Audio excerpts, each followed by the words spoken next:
Good evening, everyone. It's 7 o'clock. Let's start with the Pledge of Allegiance.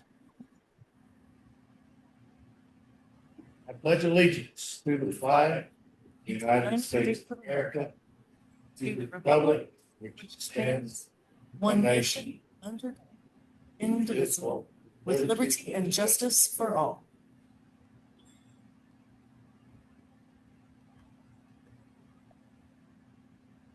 Good evening to everyone. I trust everybody's had a good day so far. You're on Zoom and you weren't here in the big town of Pitkin Paradise. We had additional snowfall today. That's about all I can say about it.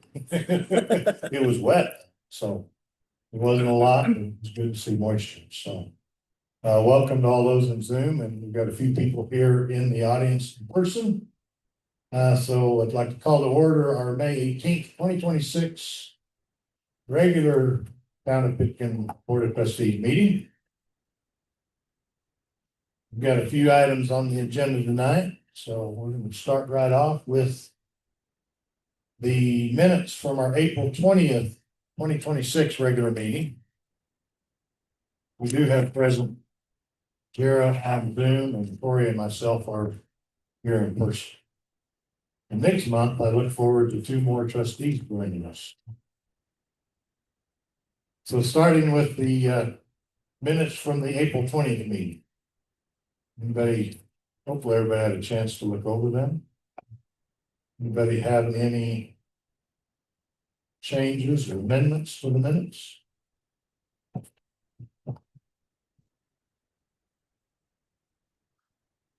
I didn't notice any glaring ones that I wasn't necessarily getting for punctuation or anything like that. Dara, how about you? No, I didn't see any thing that needed addressing. I didn't even see any punctuation, so Uh-oh. good job, Steve. Thank you. So I don't have anything, so I'd entertain the motion to accept the minutes.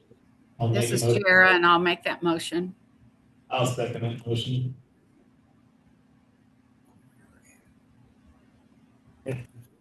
So we've got a motion to accept the minutes as presented. And second, all in favor say aye. Aye. Aye. Aye. All right. Second.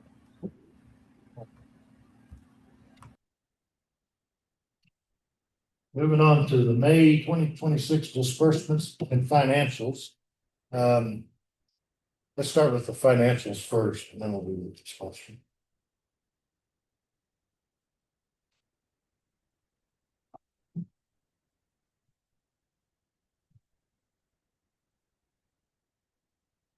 Where you see anything on the financials? Questions about?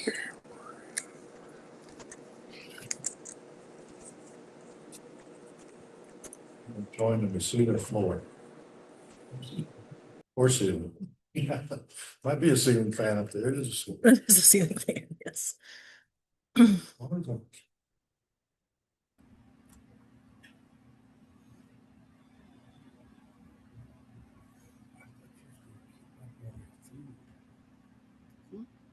Or you got anything on the financials that you?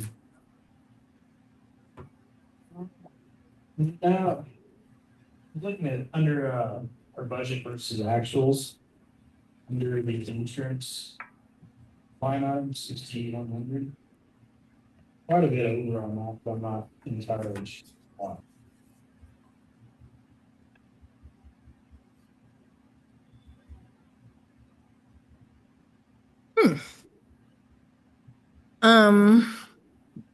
That and some of the office supplies, so just trying to understand essentially where we're going on. So the workers' comp, I'm not sure if it's factored into this number yet or not, but it has definitely gone up because we're paying more people. And so that increases the workman's comp. I'd have to do a little research into that and get back to you. Okay, maybe look at that at the next meeting. Absolutely. That and the office supplies.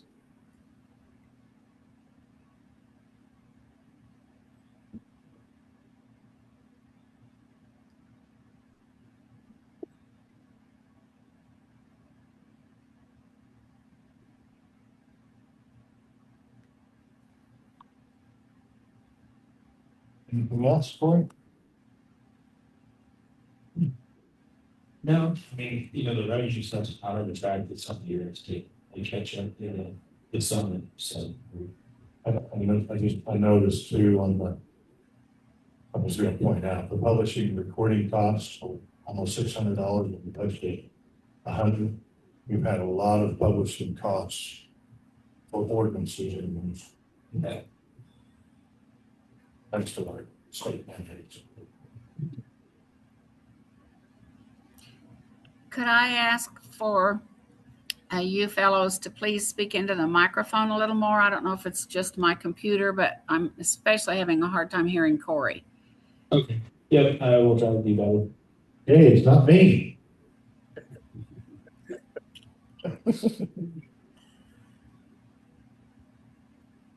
Jared, do you have any other questions regarding the financials? No, I didn't. Okay. I don't either. They were all, you were brought forward that I didn't catch. I'm glad Corey. So then let's take a look at the disbursement. And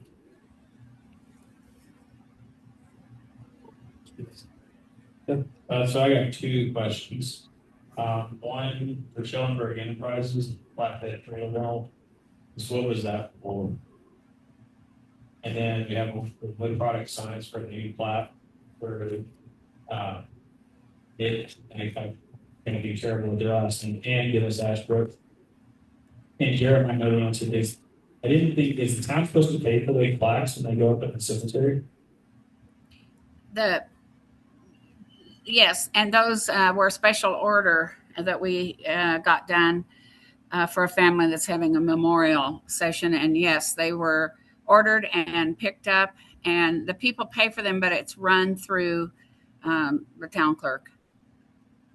Okay, so there should be some sort of, somewhere we can track or receive a payment for that too. Well, okay. That's all been, yes, it's tracked. And, that was a fundraiser. We charge $40 per plaque. And when they purchase the plaques, and then, at the time of need, or when we order them, we pay for it. The town pays. It comes out of the cemetery budget. Okay.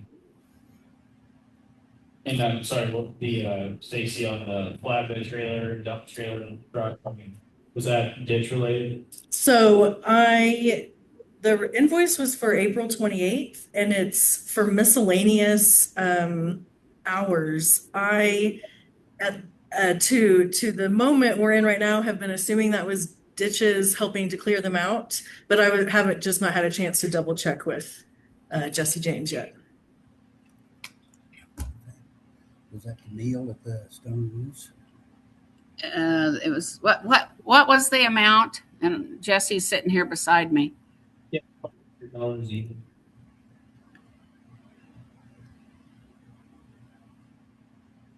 Did you hear that, Jared? No, I can't. I didn't hear a thing there. Now I can hear Stacy well, and I can hear you pretty well, but I am having a real tough time with Corey's. Okay, so it was for 500 even. I can't hear you, Corey. 500 even. 500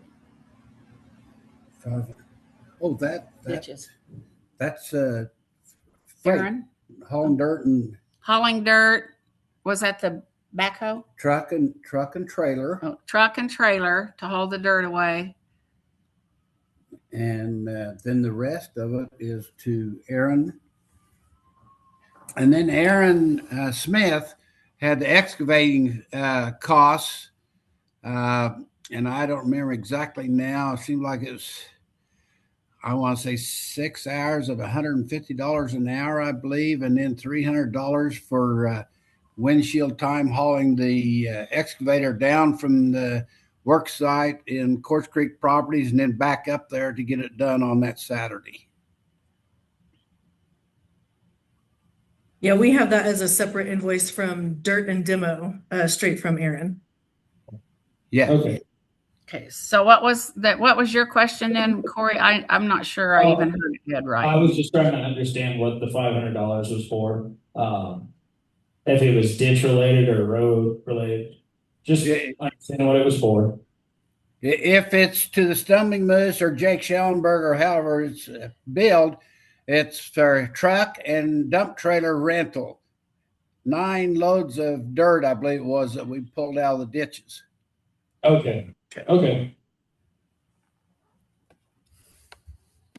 The only other question I have on the disbursements is with our new ordinance resolution for trustee pay.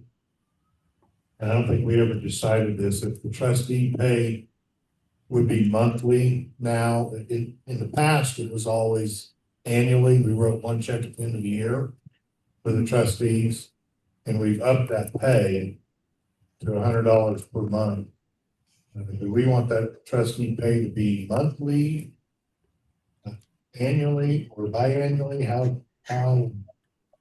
Let me ask Stacy first, what's gonna be the easiest way to keep track? It's all the same to me, really. It's as easy to do it monthly as it is yearly. So it's really whatever the people prefer. It's because I look at it as we try to put a carrot out there for people. Raise your hand to be the job, to do the Fair. job. I'd like to see it done monthly. That's what I would want if I were getting it. Yeah. I'll say I'm indifferent either way. If it's not extra work to do it monthly, that's fine, but I'm also fine with just saying do it once a year. It really doesn't make a difference to me.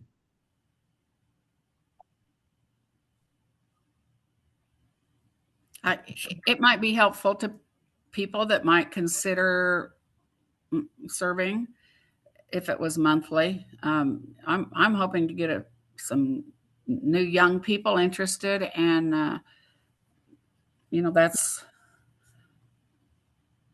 that would be helpful, maybe. Yeah. It would be almost worthless to me to get it annually. I mean, it wouldn't be worthless, but you know what? So I'd vote for monthly then. So do you want to do something to catch up to this point of the year and then just do a monthly cadence from here? Yeah, that's a great idea. Just whatever's easiest. And then one last item that I had on the disbursements is Pitkin Volunteer Fire Department donation. We do an annual donation to our volunteer fire department. I think we all appreciate very much. In the past, that donation was $8,250. Rand had sent back in November a letter saying that they would like to increase that this year, $10,250. And I had asked that we get something back showing kind of their financials, at least to the trustees, to see if their expenses have gone up where we can justify increasing the donation. We were given the financials from 24, 25 to comparison. Their expenses have gone up from one year to the other. Their revenue has gone up as well. There still is, their revenue went up roughly $6,000 compared to their expenses. Well, I guess their net income, I should say, went up 6,000. But my feelings are, we rely on that fire department. I know they're trying to do some other things over there. I don't necessarily have an issue increasing the annual donation to $10,250.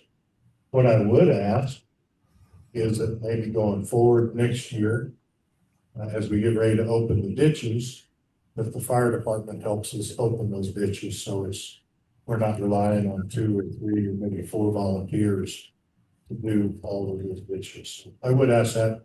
I'll also say that I know of 2 of the volunteer fire departments members that did offer their assistance this year. We got the ditches dug fairly quick, early this year. And there were several of us working on that. Jesse was working on it. I was helping that woman. And we made a decision to go ahead and open the ditches up early since it's so warm. So in a matter of 2 days, we have it open. So next year, you never know with the weather on how to plan that. But next year, I'd like to have maybe a little more lead time and get more people involved.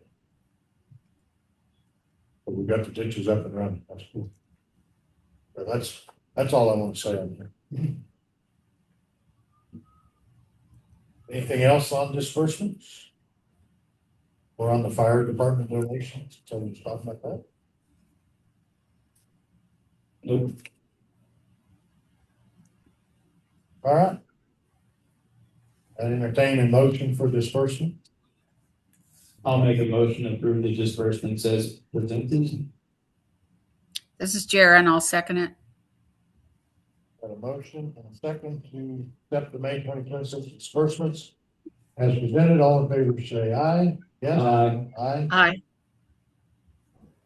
All right.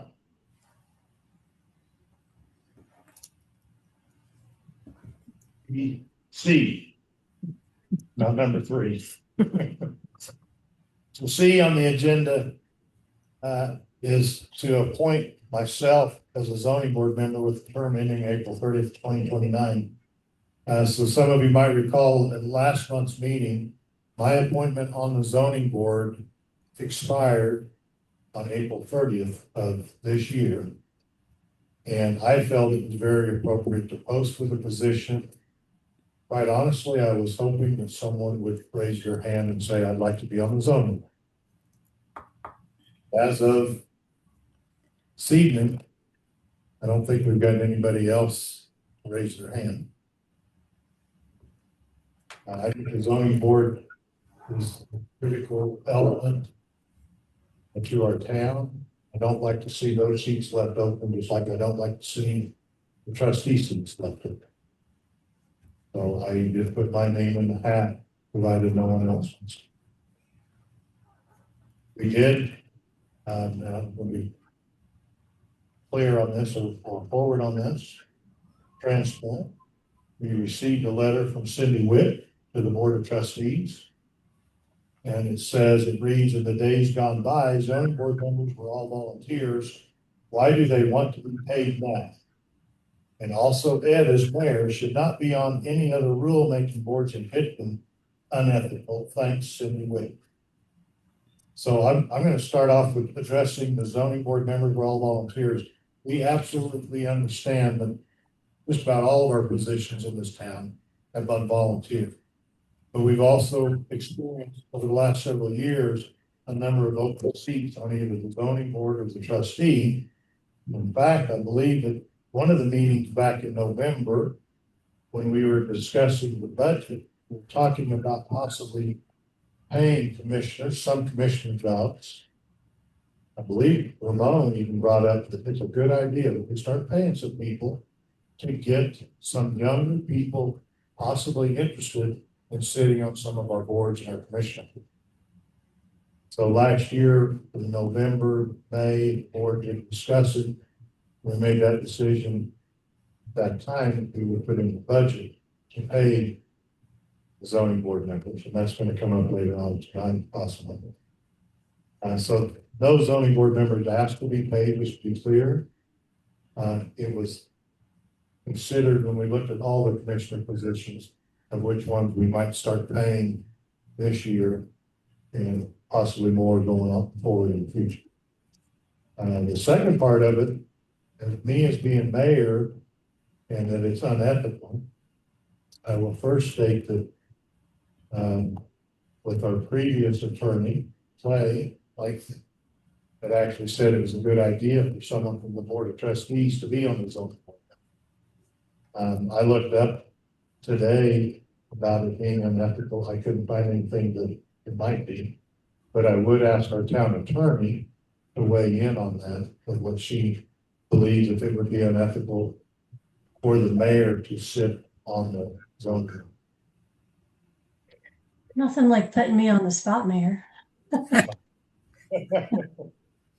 So it is pretty common, but I would say the one caveat is that if it's an application that will be heard by both bodies, um, typically my advice is that if you vote at the lower level, you don't vote at the board of trustees level or vice versa.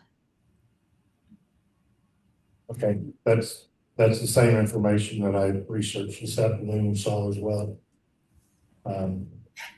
Jared or Corey, you have anything you want to add?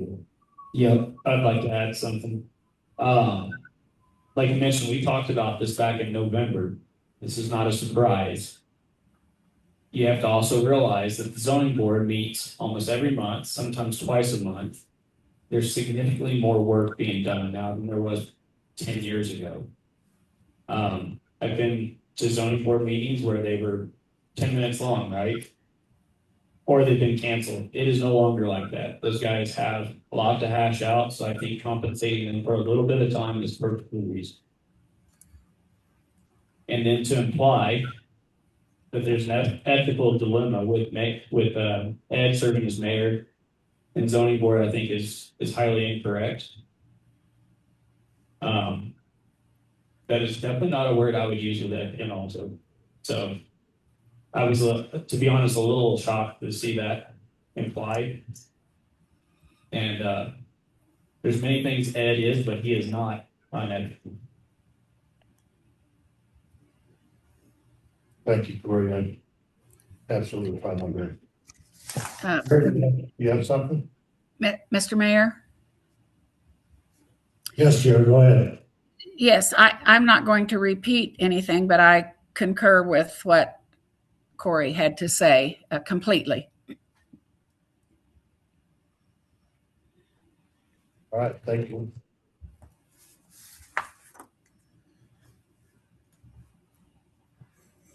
So I guess at this point, I'll open it up for public comments if anybody would like to comment.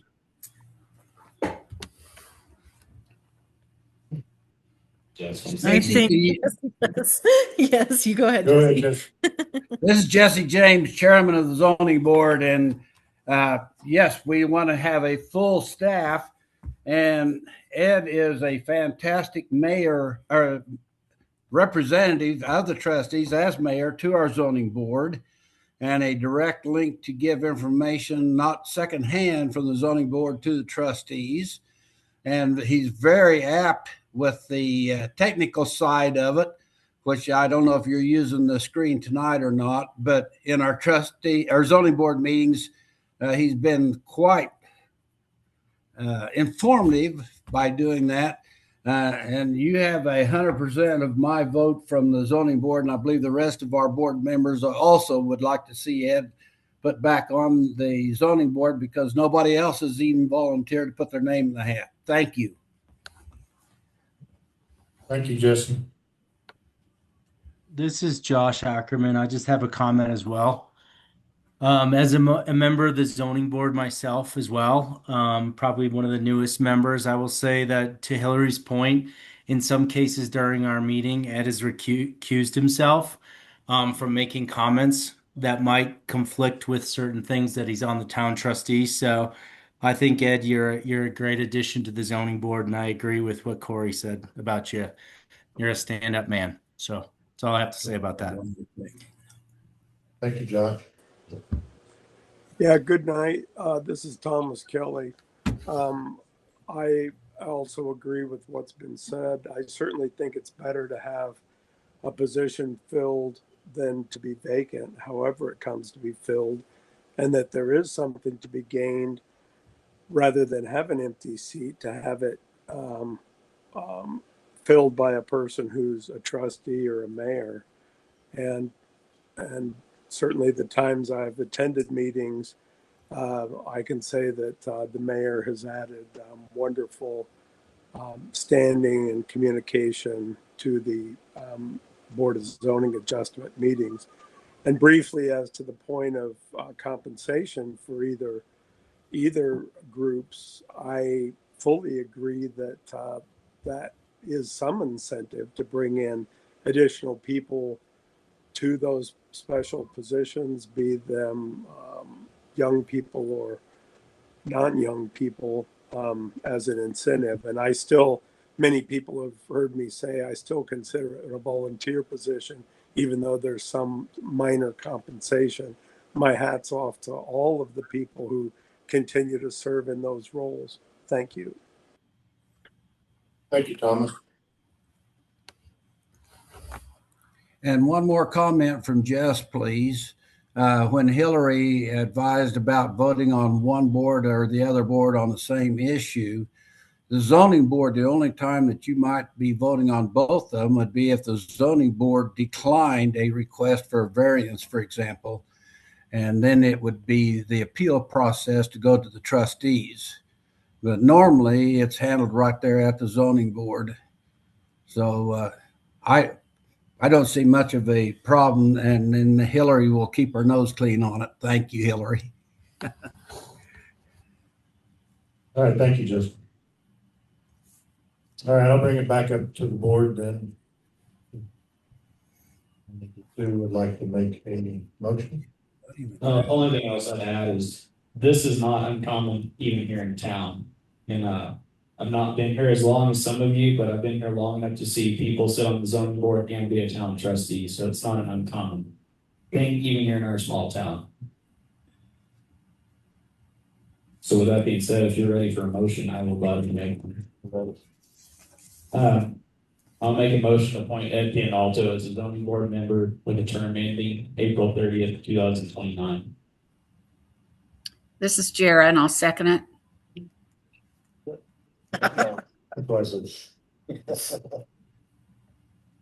All right, we've got a motion and a second to appoint me on the zoning board ending April 30th, 2029. All in favor, say aye. Aye. All right, appointment of commissions. So we currently have had in the past, or up until last month, environmental health agent has been Josh Ackerman. Ditch commissioner has been Jesse James Garrettson. Street commissioner is Jesse James Garrettson. Parks and Rec commissioner has been Josh Ackerman as well. And our town hall commissioner has been Ramon Reed. We did receive a letter from Ramon saying that he, due to his accident, he would rather not be the town hall commissioner. So I first would like to thank Ramon for volunteering for the past of being the town hall commissioner. So thank you for your service, Ramon. With that being said, Josh or Jesse, are both of you in agreement to continue on with your role as environmental health agent or Parks and Rec commissioner, or Jesse for ditch commissioner and street commissioner? Yes, sir. Yes, sir, for me too. All right. So with that being said, I'll make a motion that we accept Josh Ackerman for environmental health agent and Parks and Rec commissioner, and Jesse James Garrettson for the ditch commissioner and the street commissioner position. I'll second that motion. Got a motion and a second. I'm not going to read all that again. For Josh and Jesse James to fill those 4 commissioner positions. All in favor say aye. Aye. Aye. Aye. So Only 3 positions, right? It's 4: environmental health agent, Parks and Rec commissioner. Oh, I missed the Parks and Rec. Sorry. Thank you. We do now have open a town hall commissioner position. And we're coming up on the repair of the town hall in the next month or so. So I gotta run myself a note, a reminder for the meeting.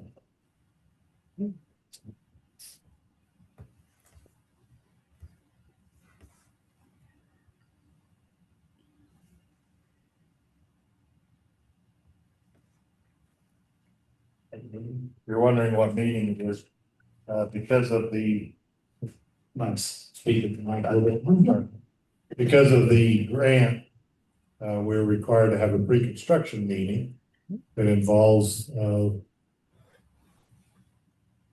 blank, I mean, the fellow from the state with the, McDonald, Jacob McDonald. And then, of course, pre-construction, which is Bill Barvitsky, who is our engineer, and our archaeologist with W. Watch. So we'll have that Friday. We'll make sure everybody's on the same page. And then we're anticipating sometime around June 1st to start on the cracking that wall. So we can get it done by August, so we can get the grant. All right, so that takes care of item D. Then on to item E, which is ordinance number 4, series 2026. An ordinance of the Board of Trustees of the Town of Pitkin, Colorado, adopting the Town of Pitkin, Colorado zoning code 2026. So we're gonna have both the reading, which I just read, the ordinance. We'll open up to a public hearing after we address or we talk about some items that were brought up by our new building inspector last 2 weeks ago, I think, 3 weeks ago, that were presented to the zoning board. The zoning board heard those items and have made a recommendation after we had a recommendation from our legal staff, Miller and her group. So we'll go through, first of all, what those recommendations were. Read to it. We can't see that. And then I know Stacy did post out there the clean version of the latest 2026 zoning code and also a red line version that showed these changes that the zoning code and our legal counsel gave us on these as well. So I'm going to go through this chart first from our legal counsel and the zoning board. And I'm going to summarize some of this so we don't have to read all of it. But first section is on fences requiring a permit and who issues those permit. And the legal counsel for Miller's team was that we don't have to provide a specific person in the code. It can be handled administratively. Zoning board agreed that the building inspector should receive the fence permit, and then 2 zoning board members sign off on the setbacks. If that says variance, so actually on the setbacks. And then if a variance is required, the property owner would have to go through the seeking a variance on it. But it specifies in the building code that the building inspector issues the fence permit. And that has been changed in section 12E of the latest version of the zoning code. But they would go through the building inspector. The next item was having language in the zoning code that referenced the ordinance of where the codes were adopted. So that is in feature of code in section 21, specifically 21B. Each one of the building codes and international energy codes, Colorado Wildfire Resilience Code, and the Colorado Model EV and Solar Ready Code are referenced in that zoning code at the end of all of the different codes that were enacted by the ordinance, a separate ordinance. So that has been put into the zoning. The next item, section 17, that also ties into the top one, and on section 17G, I believe is what it is. Try to find and show it to you. There we go. Section 24 outlines the building codes by the ordinances that were adopted.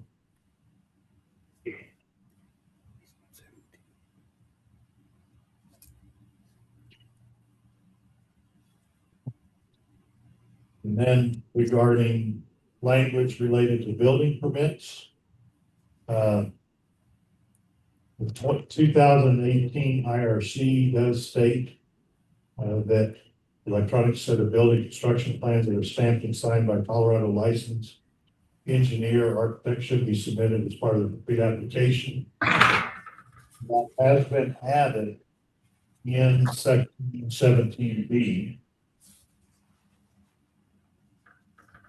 Right.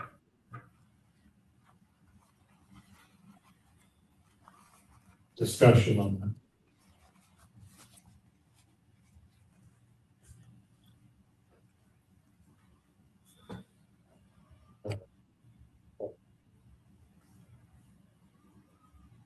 We want to run through all of this and then come back to items we want to discuss, or do we want to Just tackle them as we go.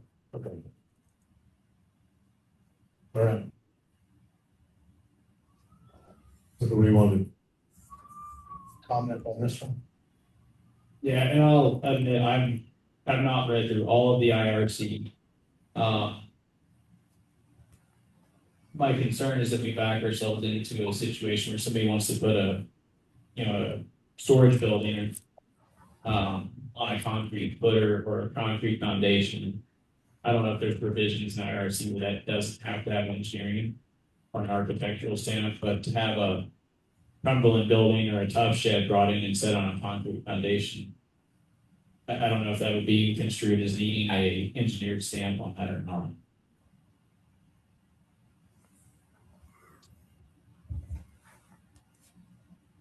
So just a couple thoughts that I had along that same thing is let's say a storage shed. Under the 2018 building permits to be required above 200 square. So let's say there are portable off-site built storage sheds that can be larger than 200 square feet.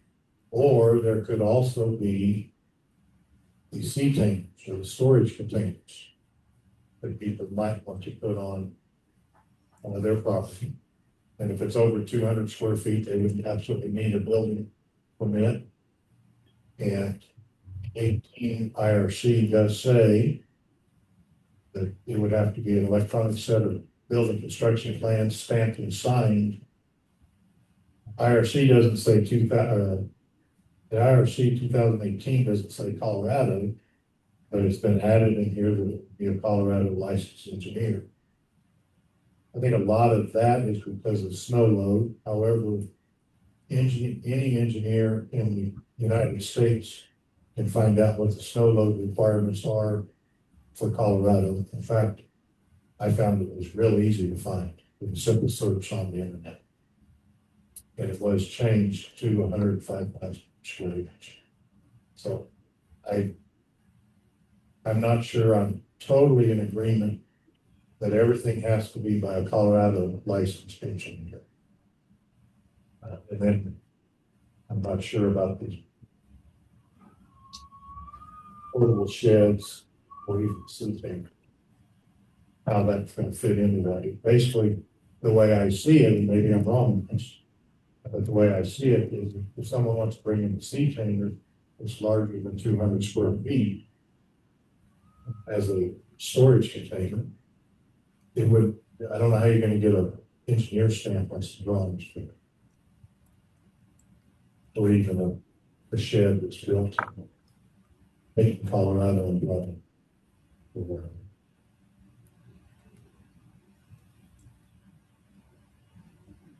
Jerry, you have any thoughts on it? No, I don't.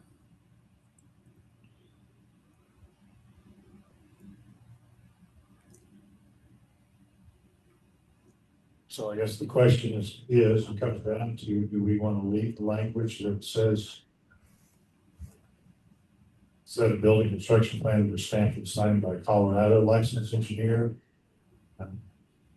It is, since it is in the 2018 IRC, if we deviate, Hillary's going to correct me, I know if I say this wrong, but if we deviate from the 2018 IRC, then we will have to go back and amend our ordinance that implements the 2018 building IRC. Jim, come up here.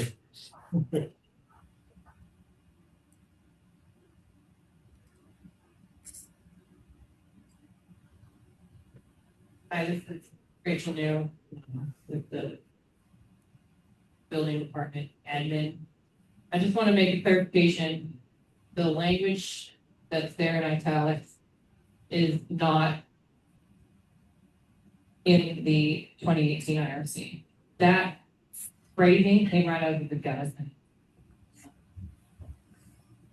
building packet. So that's add language such as this thing. Where it says the 20, this is allowed for in the IRC, section R106.1. It says in the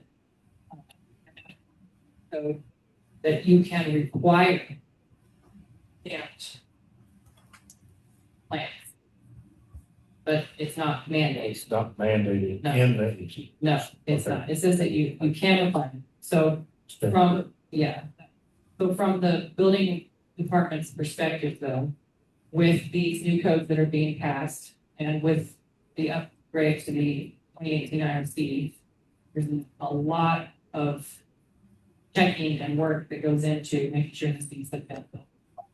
I understand the concern about maybe lesser structures. And there is, I believe, an allowance in there where the building official can waive if they seem to not be necessary. I'm not positive that it bring them for situations like that, where like a concrete pad could be deemed to go to code without the approval. For bigger structures, it's just an incredible work. But yeah, I didn't want people to misunderstand that sentence came out of the Gunnison. That's the language from Gunnison building codes. Thank you for that clarification.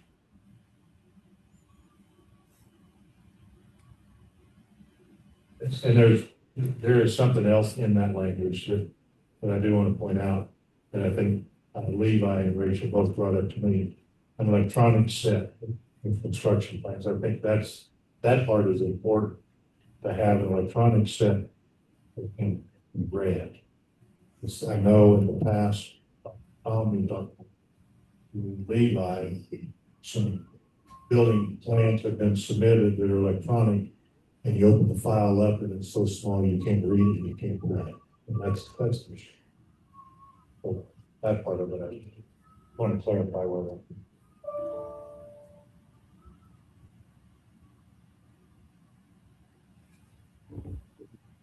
So I guess my first question then would be, if we have to have engineered plans, or we want engineered plans. Do we want it for everything? Do we want to specify types of buildings that would require engineered plans? And then do we want that engineer to have to be a Colorado licensed engineer? I don't know if Hillary wants to weigh in on any of that or not. I've been good at putting her on the spot tonight. I don't have a strong opinion either way.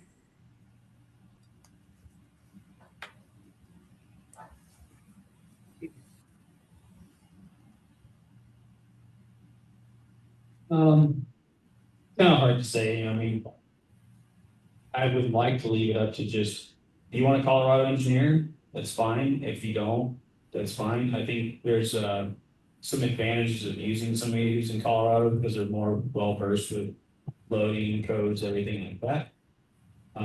But I don't necessarily think we should require it to be a Colorado engineer.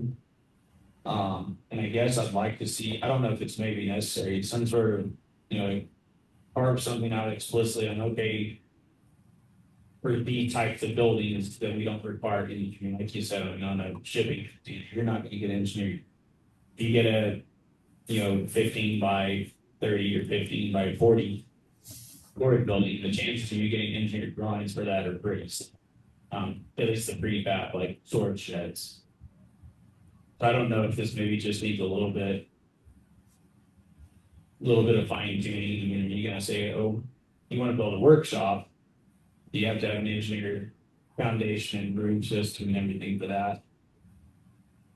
Or should it be solely livable structures? I don't know, but I think maybe a little bit more detail on this would not hurt.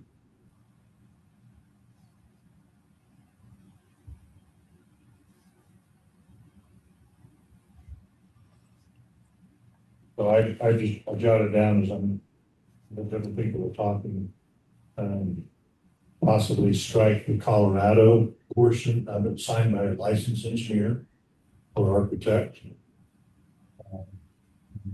for all structural projects. Can we put, Ms. Hillary, this is for you, can we put in the code the types of buildings that we might not require engineered plans for? You can. Yep.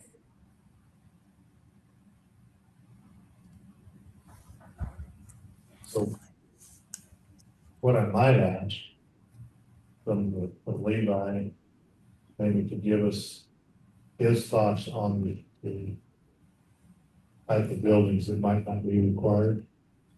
Let's start with that. I'm going to think in a section, maybe we start with the current building inspector, where he says that probably wouldn't have to have engineered drawings, and we can take that back to the zoning board. The handsomely paid zoning board members there.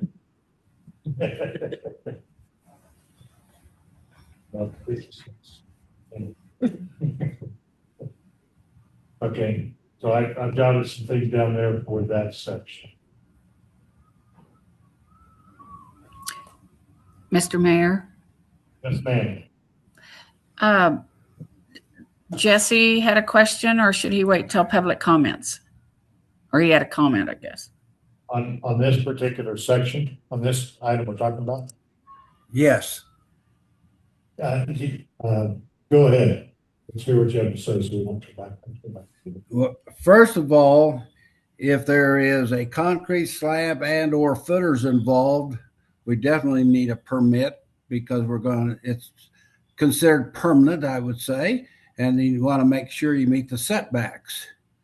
And second comment would be on like the shipping containers are quite strong, and they're made to stack even. And so I'm not much concerned about the engineers sign off that the 8 foot or even a 9 foot wide container would have to meet a particular snow load. Thank you. Thank you, Justin.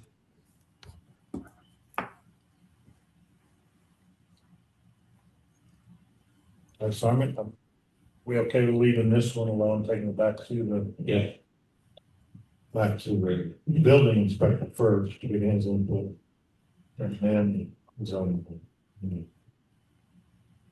And we'll readdress that. So He's not there.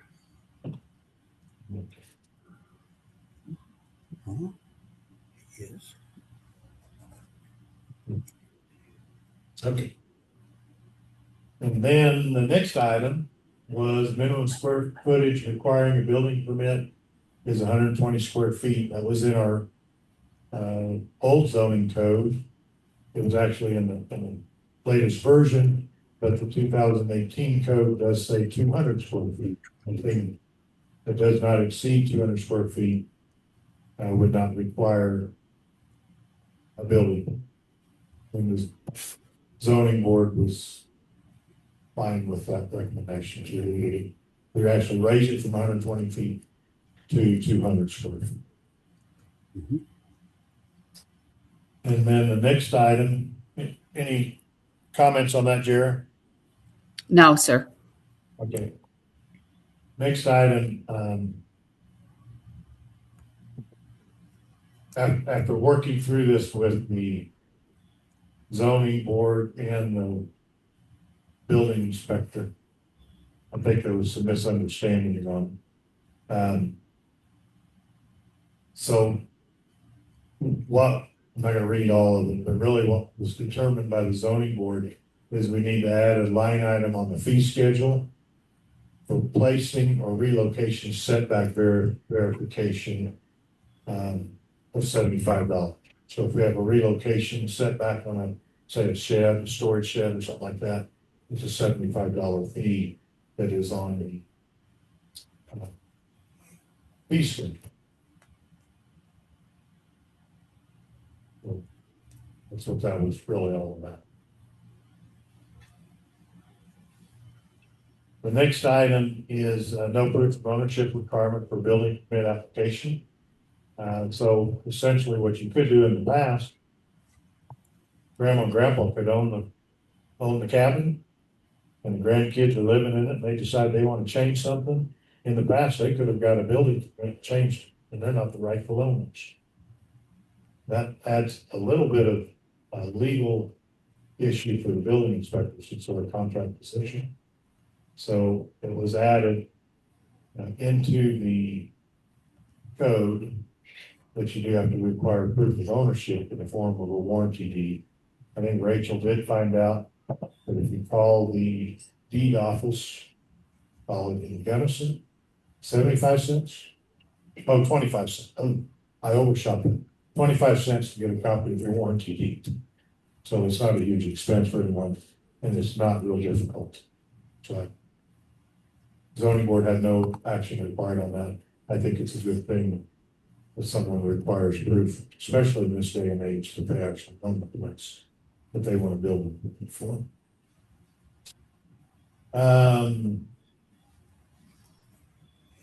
This documentation of the company, the application is incomplete. I'm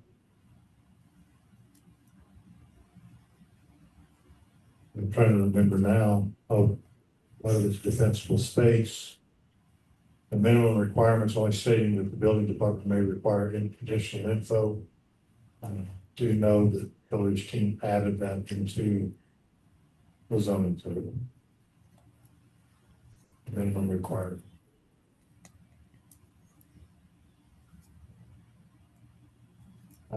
Heights and sizes of all buildings or structures, added the word existing in front of the building. So heights and sizes of all existing buildings or structures was added into the latest version of the zoning code. Signs were really ambiguous of how someone gets a permit, who was supposed to approve them. It was written into the code originally that the zoning board would approve it. And that's for Levi question, does the zoning board do it, or the building department? It was signed permit as requested.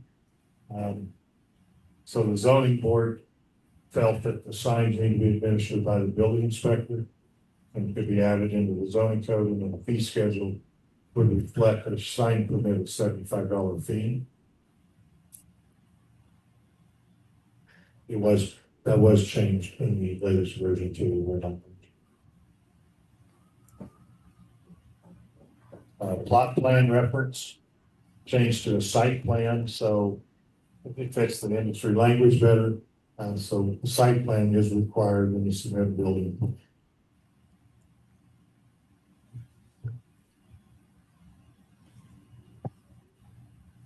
This one has had a lot of discussion over the last couple of years. But it is in the IRC 2018 that every permit issued shall become invalid unless work authorized is commenced within 180 days after the issuance or after the commencement of work if more than 180 days passed between inspections. The building official may grant in writing one or more extensions of time periods, not more than 180 days each. The extension shall be requested in writing and justifiable cause demonstrated. So Hillary's team did amend the zoning code. Zoning board felt that it was okay with the above and added an extension fee of $75 to it. I'll start off on this one. I've heard a lot of feedback over the last few years as we've been working on the zoning code. And the 22 zoning code, it did allow up to 2 years for that permit to be open. And if your project wasn't completed within 2 years, you could simply write a letter to the zoning board explaining why the delay and what the plan was. And then a permit could be extended. There were a lot of discussions in the last year about in Pitkin with the short building seasons and also with the difficulty of trying to find a contractor, that you could get a building permit and not have a contractor in 180 days. And even in the discussions in the past with the zoning board, the recommendation before on the zoning board was that you extend the 2 years to 3 years. And at the end of 3 years, you could renew that permit for 1 year for a $75 fee. The IRC, the 2018 IRC, if we leave it exactly the way it is, does tie our hands a little bit. But if we, as a board or a town, want to give more time than 180 days for someone to complete their project for 6 months, then we could extend that in an amendment of the 2018 building code ordinance that we passed. So we have to go through that process again.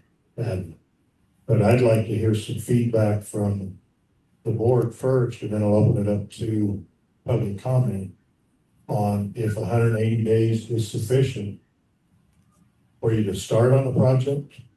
And if you don't start on it, it expires. Or if it goes stagnant for 180 days and no work is done on it in between inspections, then it expires as well. There is an extension that could be requested in writing and justifiable cause damage change. Could extend. For $75, you can get 900 days. But I'll open it up to the board first, to Jared or Corey, if you have feelings, thoughts, one way or the other. I'll just say, I'd like to see it longer than 180 days. Victim's not the right word, but I'm personally a victim of this. Got my permit and then just timing schedules with contractors, it doesn't work out like you think, and I'm starting a year later. So, or at least, and it is challenging because there's, people that want projects done, but they're not here in the winter, or there's not availability. So if legally we can change it to something longer, I would like to see a longer period here.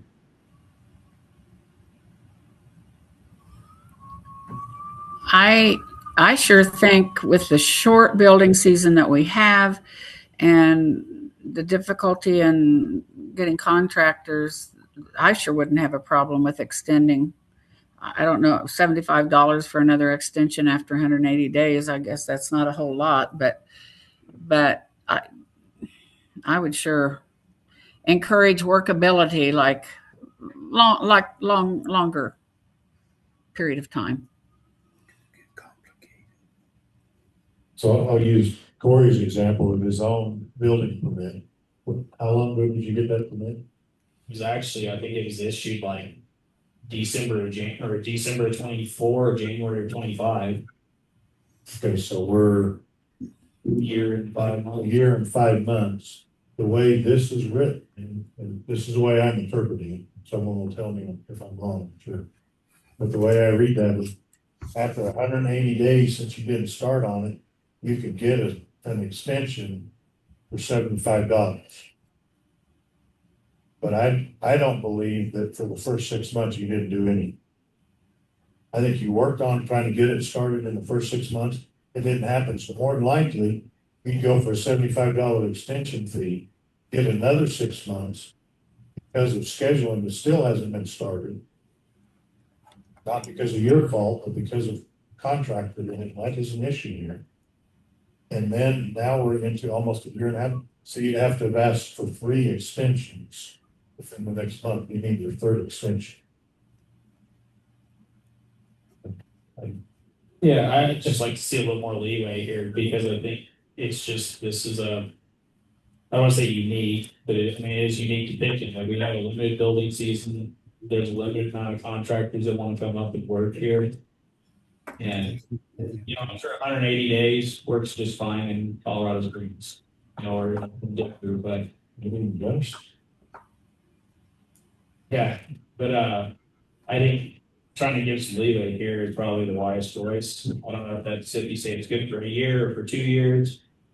I will say, I don't want to see it become some perpetual open building permit that's just open for 10, 12 years. Obviously, I think, I don't want to speak for everybody on the board, but I like to see projects started and finished. But, I'm trying to be reasonable on how things work, basically. I would not, Go ahead, Joe. I would not think, yeah, that's not our intent to just let people float along here. And this is for new builds only, right, that are coming up. But no, the intention in my way of thinking is not to just let this drag on, because it takes long enough, as we've all seen with building around town. It takes long enough anyway.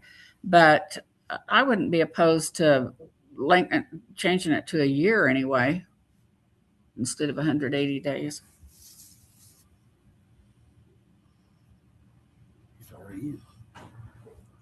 All right, I'm going to open up if there's any public comments either on Zoom or here in house that would like to make a comment on it. I'd certainly like to hear that.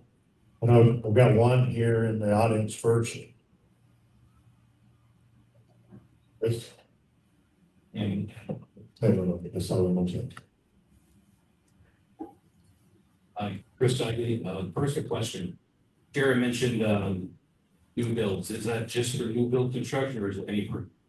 This would actually be for any permit. That's what I read.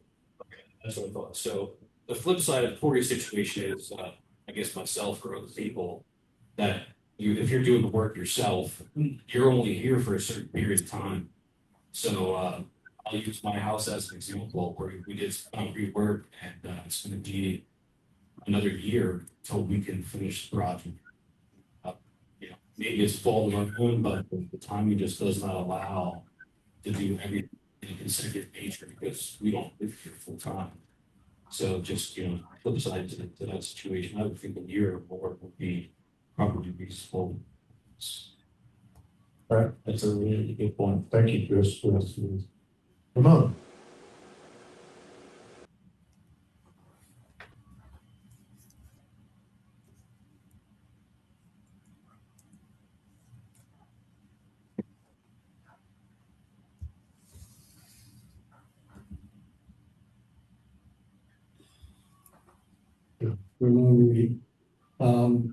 On this particular issue, I think you should consider what's the rush.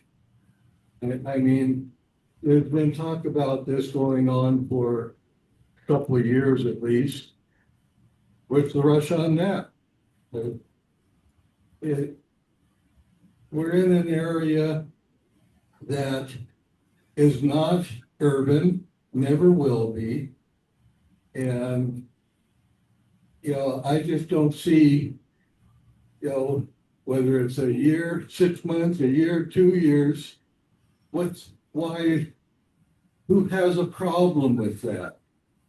And I think, a lot of what you're talking about tonight and have been for several months just doesn't fit Pitkin.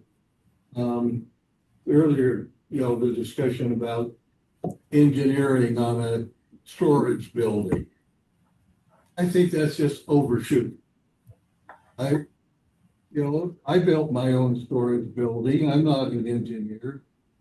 And, I have no doubt that building will be standing long I see, the changes that have taken place and need to take place just in the modern world, but if, you need to consider the scale and scope of where and what's being done. If someone's building a house or having a house built, I have no objection to the engineering requirements. It's a safety issue. If someone wants, like me, I put up 100 basically square foot storage shed. I never thought about having an engineer look at it. And I've always, since I've lived here, I've never had a problem either with asking the building inspector, what should I do with this? How would that work? I mean, I think you're overshooting when you get into things like, oh, you got to get this done in 6 months. 6 months here, what if that 6 months starts in October? You're not going to get it done. And, and we're not the only one that has these discussions. I remember literally multiple meetings of discussion while I served on the county planning commission that were very similar to this. And you know what we came up with? That the building inspector, the building department agreed with, and the public agreed with 5 years on building. And that most of that discussion was in the place that is probably the most similar to Pitkin of anywhere in the state, and that's Marble. And Marble has its own rules, but they've also got subdivisions surrounding that town. One of them called the Marble Ski Area, which skiing doesn't exist there, but it is a very dense and growing subdivision. And it's a very similar situation to what we have.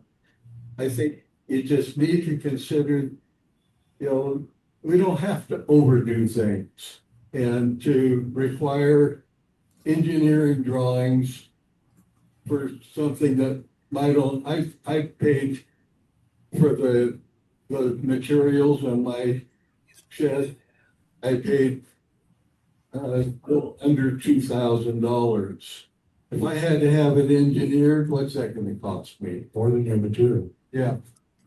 So my recommendation is just don't overstep. Keep things within the bounds of Pitkin. Thank you. So I want to clarify that the 2018 IRC is where it stipulates 180 days. And that was brought forward by Levi and Rachel in that the building code said 2018 building code said 180 days. But in our proposed zoning code, we were saying 3 years, which is way less stringent than what the building code has. So we have all the flexibility we want. If we want to go to 1 year, 2 years, 3 years. Early on, as I said before, the zoning code before recommended let's go to a 3-year permit with an annual renewal if needed, for $75. The only hiccup to that is if we decide to do that 3 years, 2 years, or 3 years, we've got to go back to the ordinance where we adopted the 2018 building code and outline there what our differences are in the less stringent of the 18 buildings. And that's really what we're trying to get at now is, are we okay with the 180 days? Or do we need to go back to our 1 year, 2 year, or 3 year building permit that we have? So I don't want anybody misconstrued to say, well, this board or even the zoning board is just pushing to condense it down to 6 months. We just got to make a decision. Do we want to open the ordinance back up and amend it to go to a longer period than 6 months? Or do we want to accept the ordinance? So just want to clarify.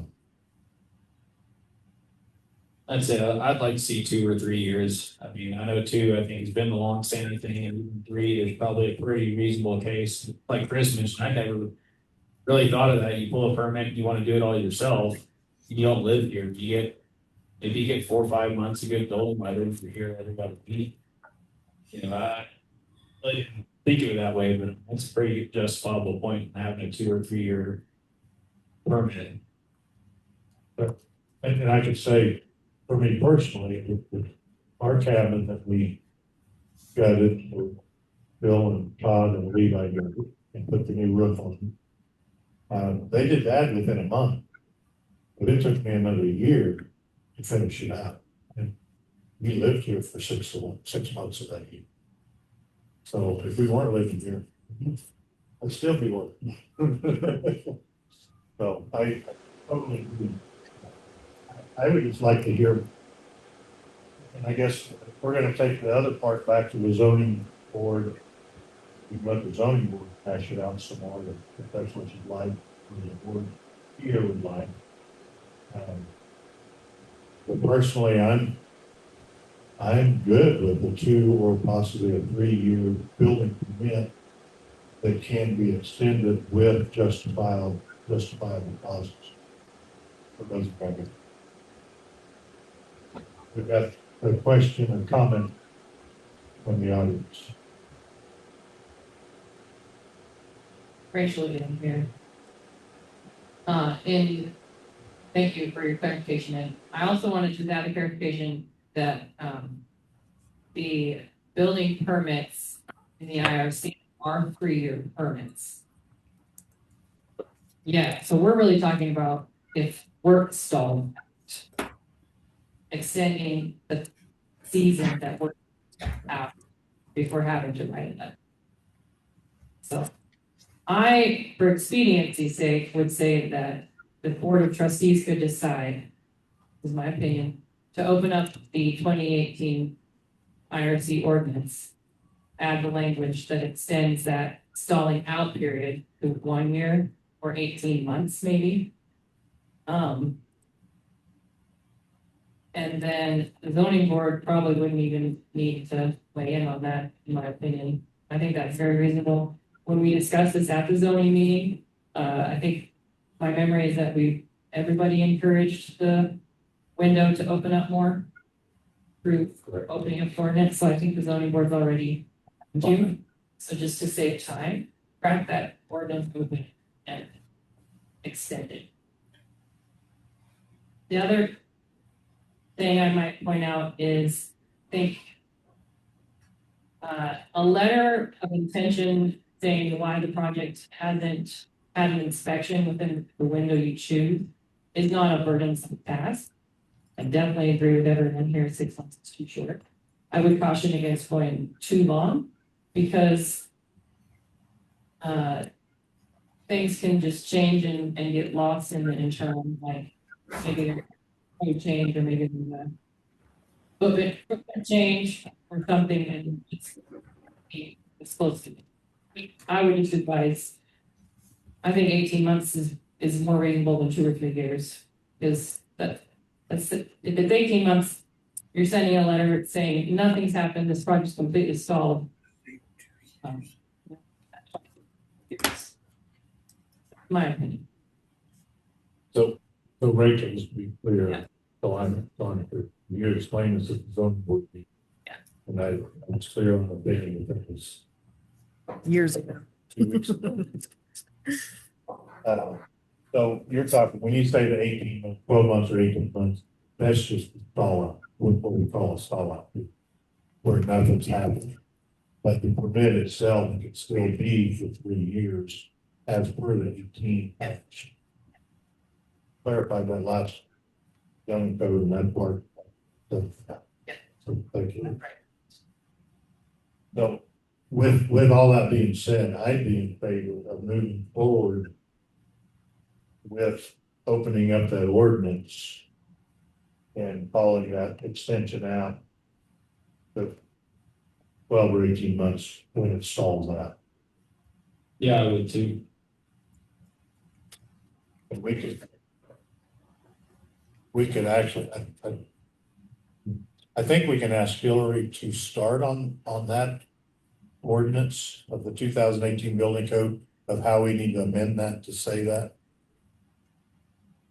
We could start on that process, provided we get everything else done tonight. I know we still have the one item that we might want to take back for the engineered drawings, if it's Colorado, and the types of buildings that we might exempt from the engineered drawings. I'm looking at, can we get started on revamping the ordinance? Because I know that process takes some time. Yeah, that process will be quick. It's a pretty small text change, but the publication of notice and the introduction of the ordinance, that is all what's going to take a little bit of time.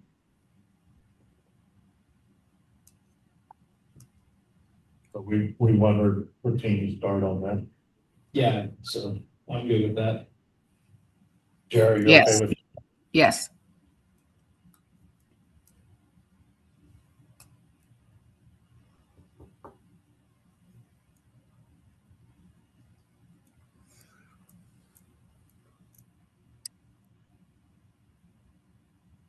Okay. I'll move us through that. Thank you for that clarification. Again.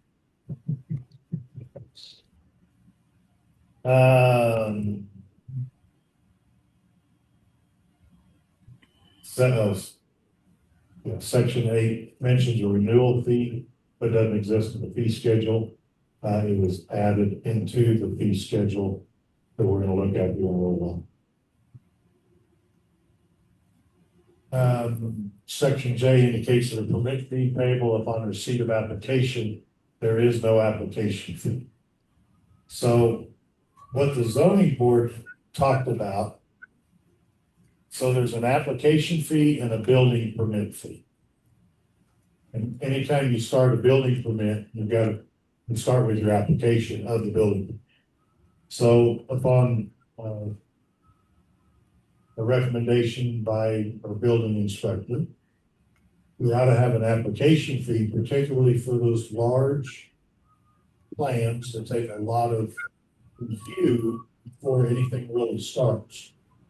And the zoning board made a recommendation that a residential building would have an application fee of $250 as well as a commercial building. A garage attached or detached would have an application fee of $100. Same thing with an accessory building. And it's not attached or covered porch or deck would be $100. And then a deck or patio residential would be a $50 application fee. And commercial structural change, not sure why that's really. The fence application is $50.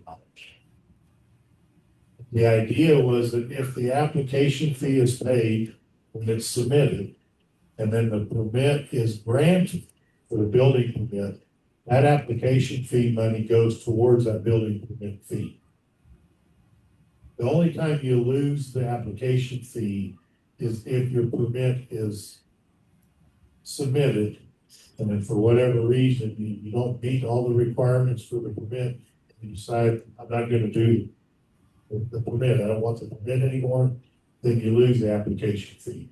And the whole concept of the idea is that there could be an enormous amount of time spent by a building inspector looking at drawings, site plans, and site visits and everything.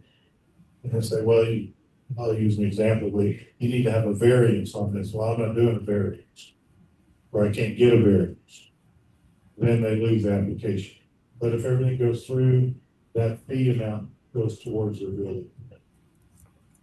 And it helps all the time spent by the building inspector. So that was added into section 17J and on the fee schedule as well. So any discussion on that from the board? Do those application fees seem reasonable to everyone? Yep.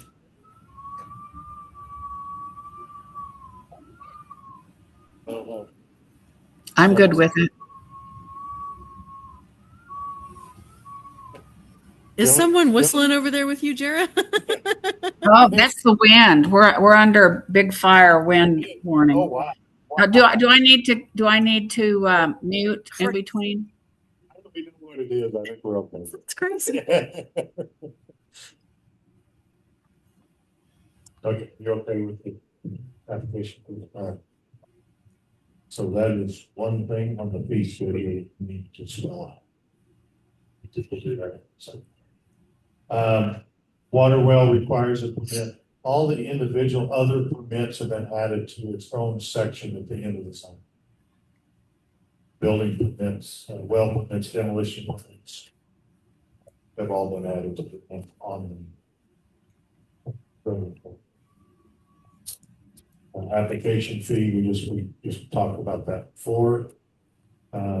Where it says deck and patio to be cohesive with zoning code, that was added. Well fees are under building. It's not under the building section anymore, it's moved to a separate section. And I can show you that if you're wondering what I'm talking about.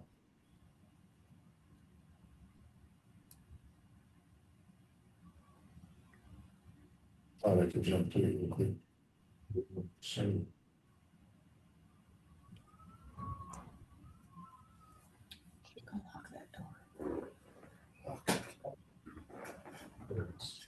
Section 17, other permits, demolition permits, fence permits, well, are all in their own section. Not under the building.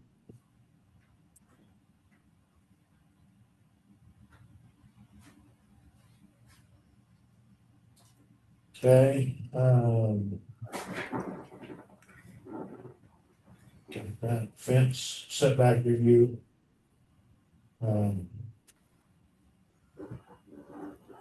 We left that one where it was under the building. Setback review for fence, signs, fences. Other construction requirement permit. Hillary's team recommended we keep that language. Good catch all. And an additional plan review. Should additional fee be required? Blueprint change, footprint change, square footage change, etc. A change to $100 plus $70 for each additional hour you spent.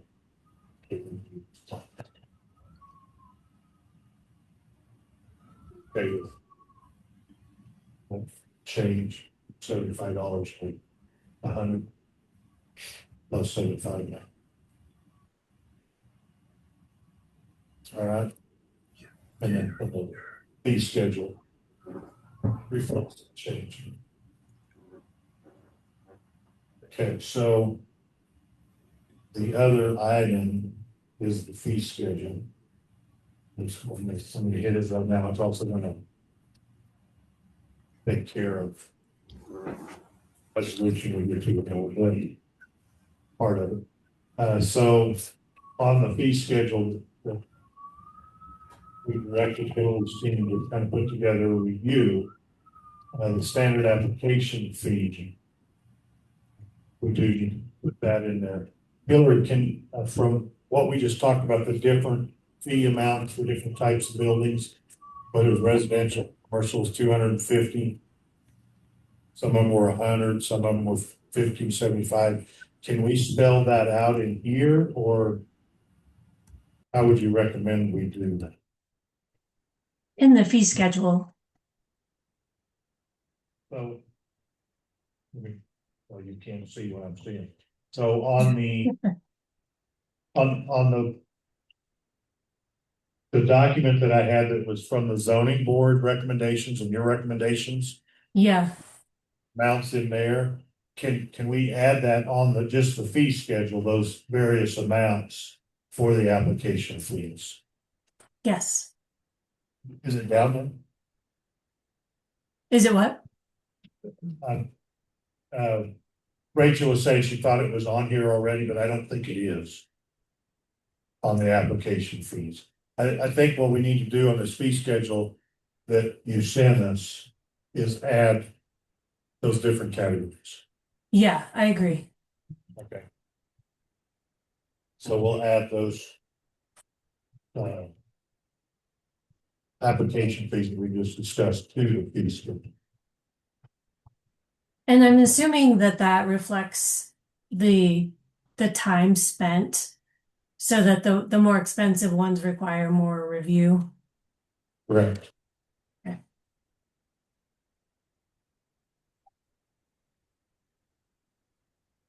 So that would be residential and commercial building application fee is $250. Garage, either attached or detached would be $100.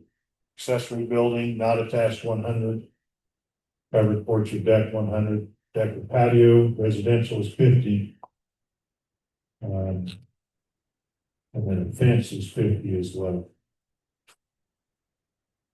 I don't know why I typed the commercial structural change in.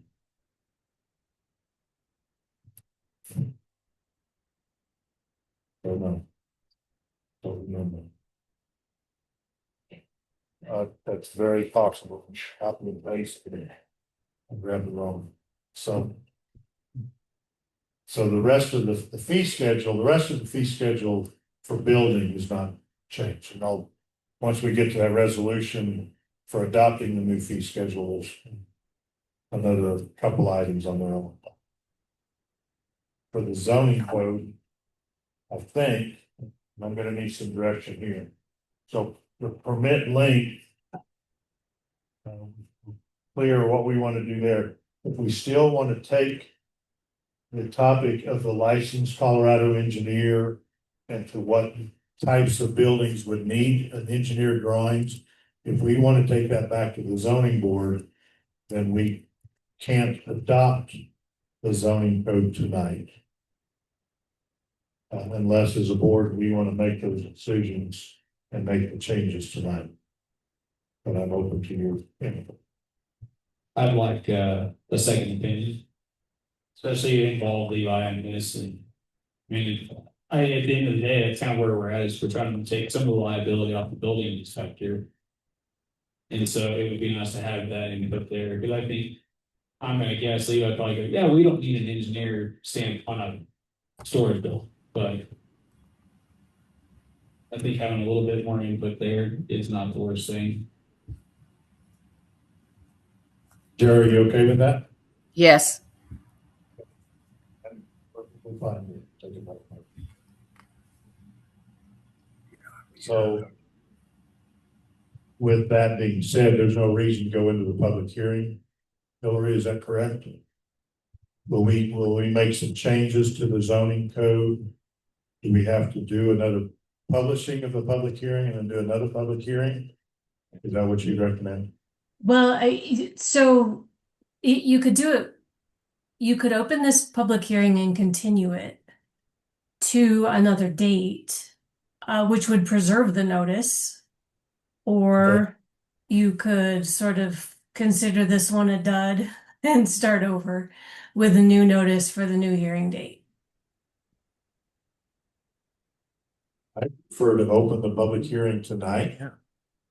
And then continue it to next month after we have a couple of these, so this one change here. So is the board okay with that? Yep. Yes. I'm gonna open the public hearing for our zoning code ordinance at 8:30. If there's any public comments.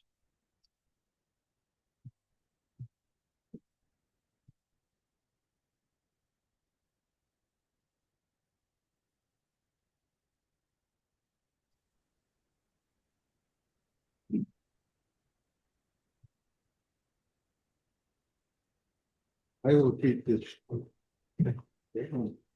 I will keep this short because I understand you're not really going to go into the ordinance tonight. But I want to tell you two things. First of all, you post it online and that there's a red line copy of the new proposed zoning code. It is not. When you make the change, when you adopt the new zoning code, it's everything you're changing needs to be redlined so the public knows what you're changing. I didn't, I saw that and I thought, great. He finally got a redline version of it. And I started with these things because it had just been discussed by the zoning board. Then I went back to look at something else and noticed that all of the things that you had earlier redlined and most of things, many things that were stricken were put back in. And, that's what I expected originally for the discussion tonight to be about.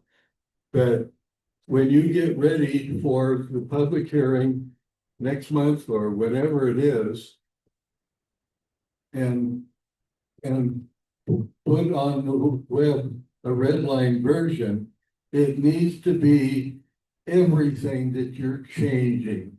You're making major changes to the most important code and ordinance in this town. And the red line version should tell the public what those changes are. That's all I need to say tonight about the zoning code. There was I'll leave the rest of it for. All right. Thank you, Ramon. I will clarify on the red line version. I'm sure Hillary will correct me again.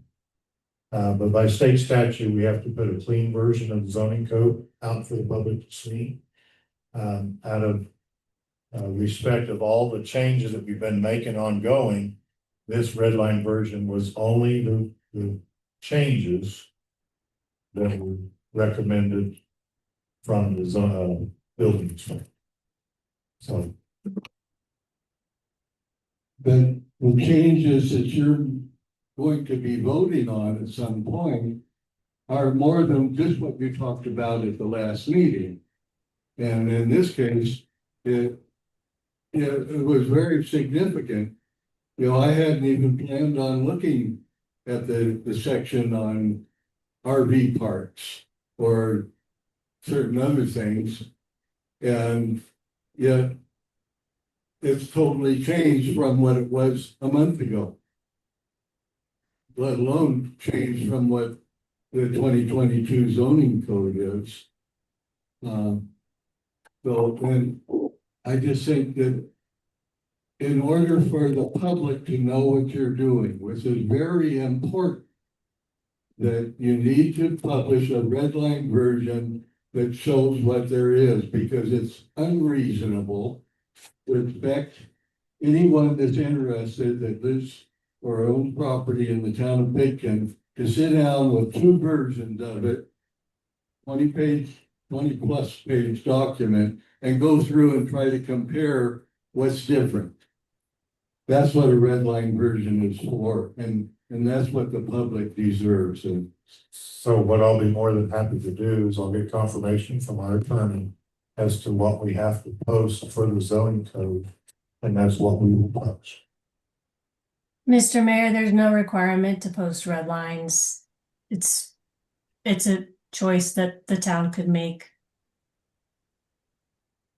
Thank you. Okay. We do have an online Oh, public comment. We do have an online comment. Pete Olson, you go Pete, for it. right ahead. Yeah, this is Pete Olson.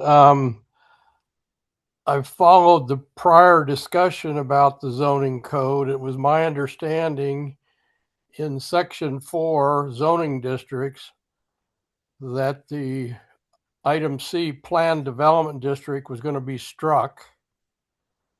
It was also my understanding from prior discussion that the recreational vehicle park was going to be excluded as a permitted use in the business district. I'd like those things clarified. And then my final comment is sort of what Ramon was talking about, is that section 5 of the zoning code identifies a zoning map which has yet to have been published as part of this process. So I'd like to have clarification of those points so that I understand for sure what's going on. Thank you.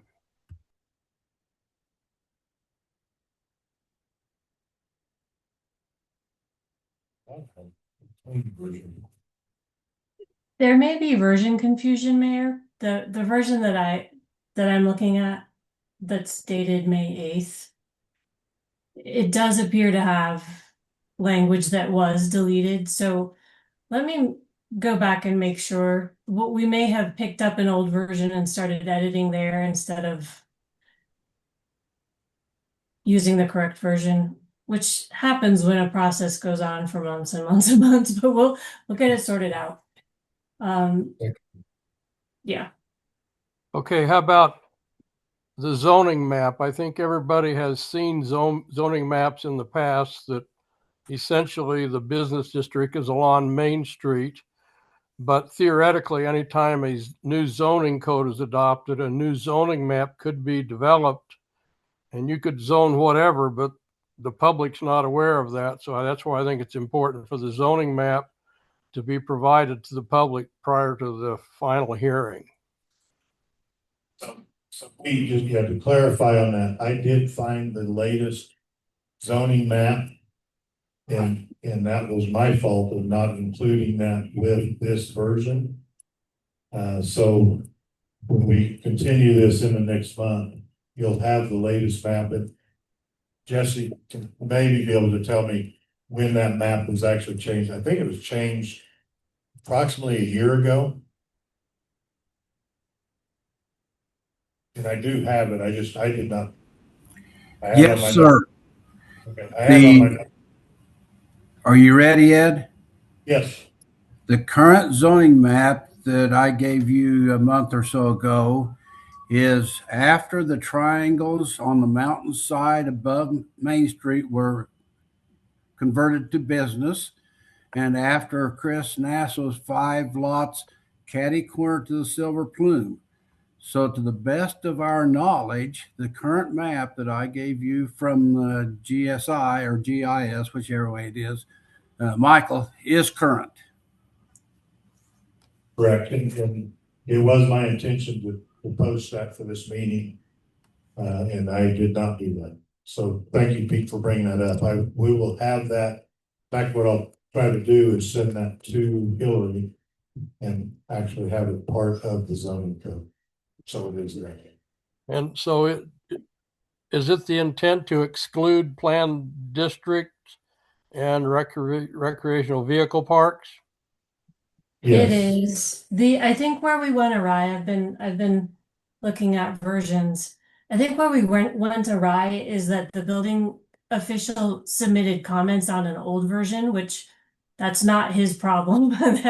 But in working through his revisions, we ended up with an older version that had building department revisions, but not the agreed upon changes. So we simply need to marry those up and make sure we're working from the right draft. But as of March 17th, the plan development was gone and the recreational vehicle situation was addressed. And then I have an April version that they're back because that was the version reviewed by the building official. So we'll get it squared away. Can you clarify what you mean by the recreational vehicle situation was addressed? Does that mean it was deleted? Well, I mean, I don't want to overpromise here because let me look at, there was still something related to recreational vehicles. There was in the version before things went awry, recreational vehicle was defined and it was allowed as a temporary use in the business district, but that was the extent of it. Well, there was discussion about whether or not to allow a standalone recreational vehicle park. Yeah, that's gone. Okay, but the temporary housing for employees as part of a temporary use of a business is permitted. Yes. But is that subject to the state regulation for an RV park? The zoning code is silent on that. My understanding is that it would be, but that's for the state to enforce or not Right. enforce. Thank you. Thank you, Pete. Any other questions, comments from the public?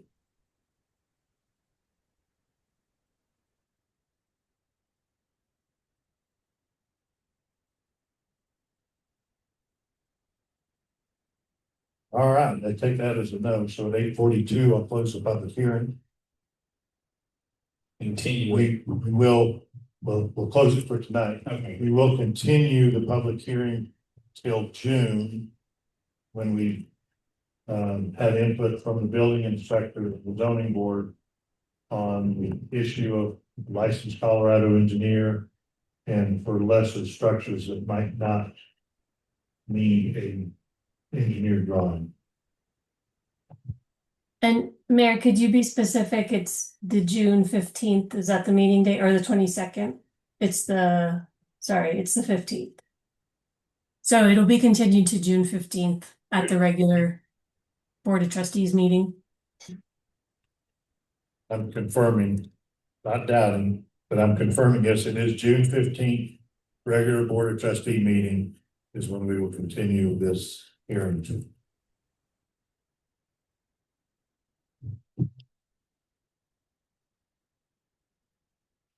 So with that, is there, do we need to do anything else with this item E?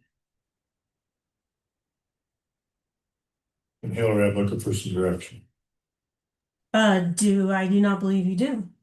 Okay.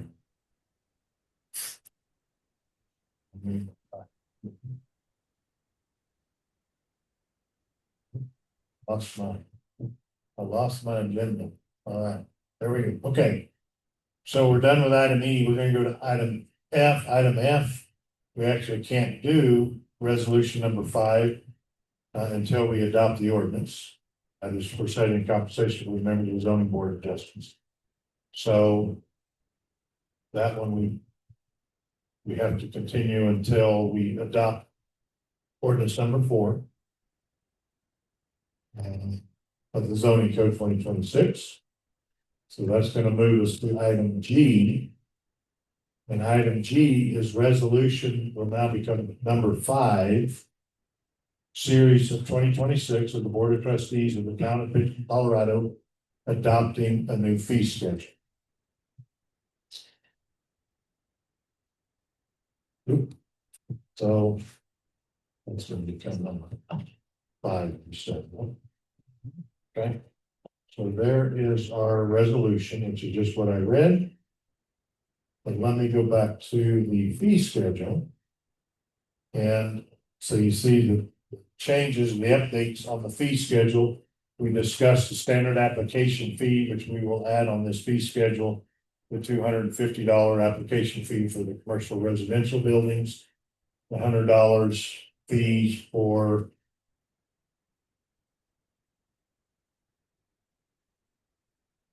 garages attached or detached, $100 application fee for accessory building not attached, covered porch or deck application fee of $100, deck or patio for residential of $50, and a fence application fee of $50. And then there is a footnote there of item little 1 there, if you can see that. I'll try to blow that up for those in the audience, because I can't see it on my screen. Item 1 at the bottom of footnote says that if an application proceeds to a building permit, the application fee is credited toward the building permit fee. And that was one of the big changes on the application fee schedule. The other is down under liquor license fees, is for a new renewal application for a liquor license for a retail establishment or art gallery is a $65 fee for that art gallery application for a liquor license. That is, and I'll just briefly explain that. That is a limited liquor license for an art gallery or retail establishment that wishes to provide free or alcohol at no charge at an event that they might have. They are limited by a state statute to 24 days per year maximum, 4 hours per day that they have the alcohol that they're going to give away by the drink. So they're limited to 24 days, 4 hours a day. There is what I'll call a dual application. It's for the state and for the town application that business might wish to provide, along with the $20 or $65 application fee from the town. I had it. Done with the state fee. That's the state. It's Yeah. 93 and Okay. change. State fee is $93.25. And then a local application fee is what the town can implement for a fee for the time spent by the town clerk to basically review the application and confirm it, and then it comes to the board of trustees for. That's limited by the state statute of what we can do. So that is the only other item change on the fee structure. Any comments from the board? Nope. Jared? No, I don't have any. Okay. I'll open it up for some public comments if there are any.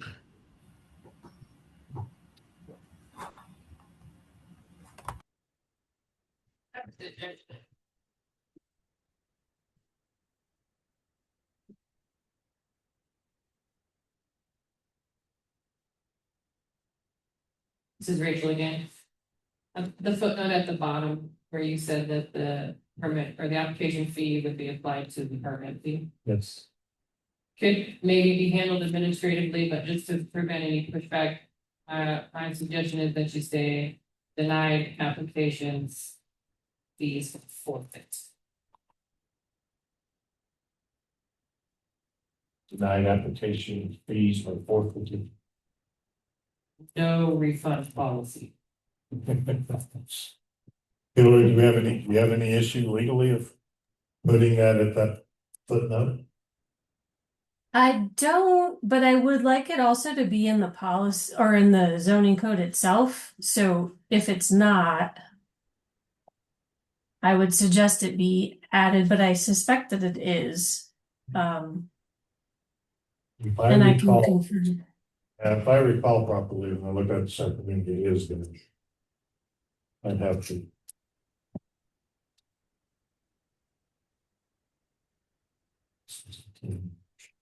Yeah, I can confirm that Okay. while I'm sorting out the version control issue. Okay.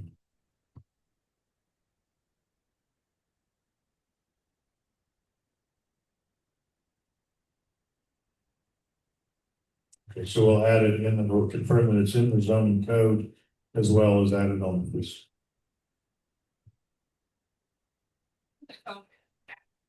Yeah.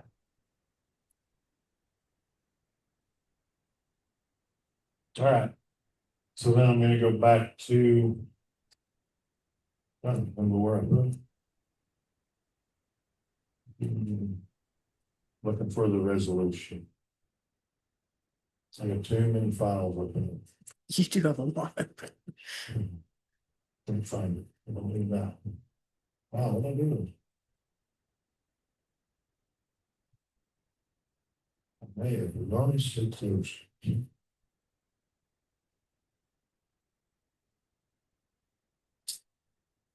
Any schedule resolution.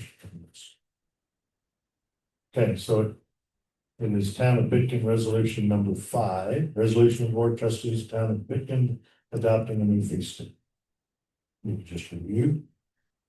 So do I have a motion from the board? I'll make a motion to approve resolution number 5, series 2026. This is Jara, and I'll second it. Do board members, do you want to add the notation about the revising the footnote? That would be helpful. Oh, So the fee schedule would be adopted with the revision noted.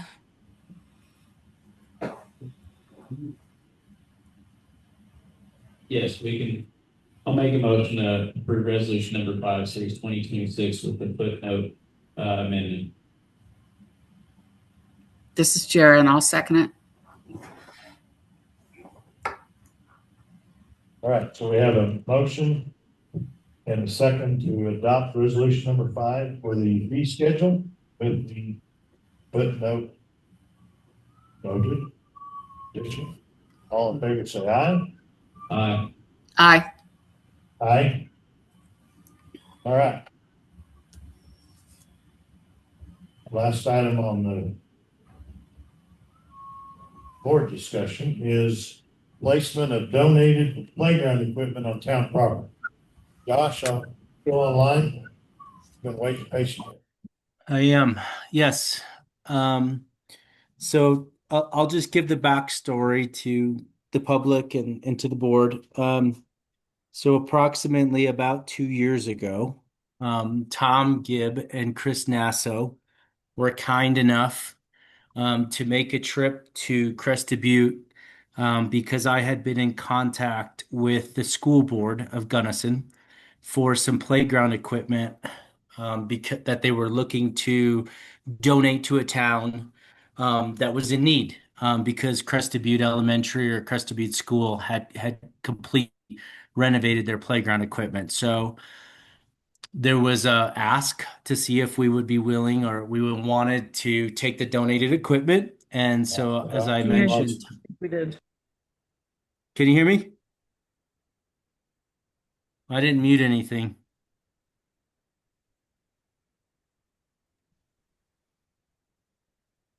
Yeah, we can hear you. Okay, sorry. I thought somebody said they couldn't hear me. So, Tom and Chris went to pick it up 2 years ago.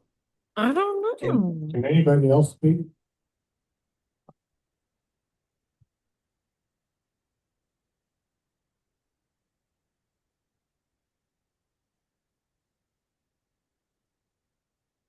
Hillary or Jared, would you say something? Just make sure we didn't lose all of you on speaking. Can you hear me? Oh, no. Oh no. I can hear Hillary, and I could hear Josh. Yeah, I Yeah. think we can hear each other. Audio on everyone on Zoom. We can all hear each other. other.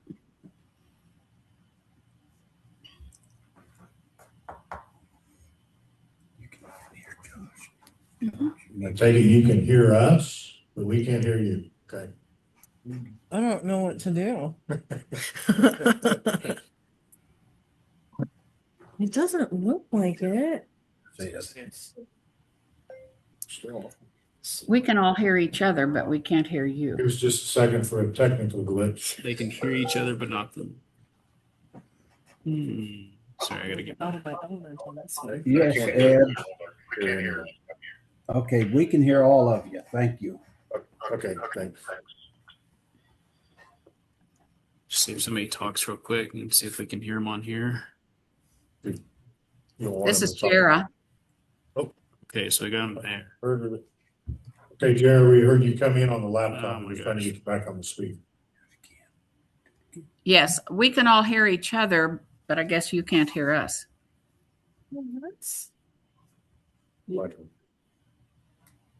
Jared, try talking. Yes, we can hear Oh, each other, but we cannot hear you. okay, we can hear you Oh, now. we hear you now. Okay, okay. Corey All fixed right. us. Thank you, Go Corey. ahead. Okay, did you hear anything that I said? Don't give him Chris Nass. Basically, we're going to be looking to get rid of the playground equipment or Crested View. Okay, yeah. So Crested Butte Elementary or Crested Butte School 2 years ago um, did a complete overhaul of their playground equipment. So I was not actually living in Pitkin full time at the time that they were giving the equipment away. So Tom Gibb and Chris Nasso actually were kind enough for the town to go pick it up.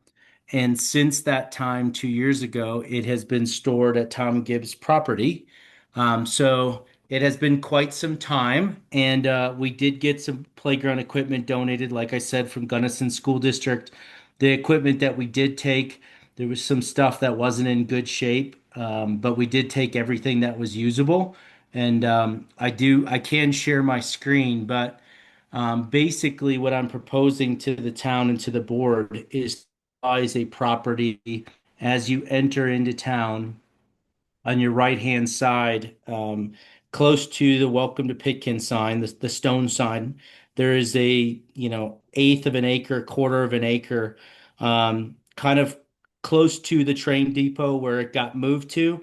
There is town property there, and it is my proposition to the town and to the board to create a new park there for basically the children and the visitors of the town.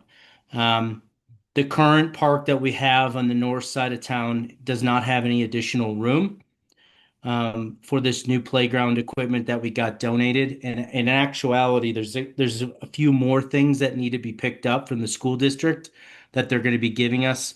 I believe there's like four more picnic tables. There's an extra swing set, and there's like a big, huge fire truck. But I do have some pictures if I can share my. Can I just Sure. sent you a request if I can share my screen so I can show what the playground equipment that we picked up looks like.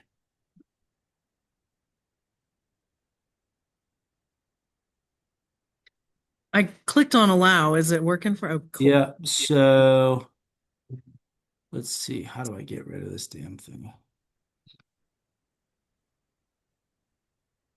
All right, so here is a picture of the playground equipment that we took from Cresta Butte School. So I'd be more than happy to email this to the town, or I can post it in the post office for people that look, or I can email it to anybody. But it is nice stuff that we picked up. It's in all usable condition. I think it would be a great asset to the community to take. Um, and as you can see, like everything that we took is pretty, large in stature, and it won't fit in the existing footprint of the playground that we have. I'm completely open to suggestions if anybody has any about where we could place it in town. But currently, right, this is Google Maps. This is an older version because obviously now you have the train depot here. But this is the proposed location thereabouts. Obviously, with more board discussion, town discussion, we can actually plot it on a town map of the town property and where it's going to sit. But I'll let the board ask questions, and that's basically what I had to present tonight. So Josh, do we know the footprint of what it would take for this equipment? Approximate size of the footprint? I mean, it would all depend on how we arrange it, right? So I went and walked the property, the proposed property that it would go on, and I'm pretty confident that everything would fit. It would just basically come down to how much room we want to put in between each things. Obviously, there's a four person swing set, so obviously, because of safety and people swinging on it, that's going to need some room. But some of the other stuff could be closer together. I don't think it's going to have any problem fitting on that piece of property. Or if somebody wanted to propose a different one. But all in all, guys, I guess the moral of the story is we got it free, and we basically got it here by two, people in town that were willing to volunteer their time and gas and energy to go get it. So if there's something that might not fit, the Parks and Rec department could either donate that to somebody, or we could just, store it somewhere else for a later date if for some reason, all of the equipment didn't fit.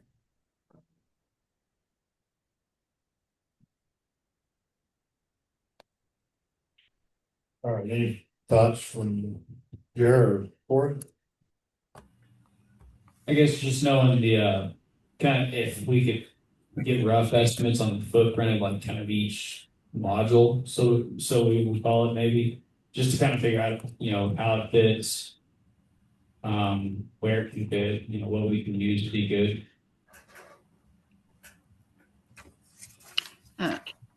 Mr. Mayor? Yes, Jared, go ahead.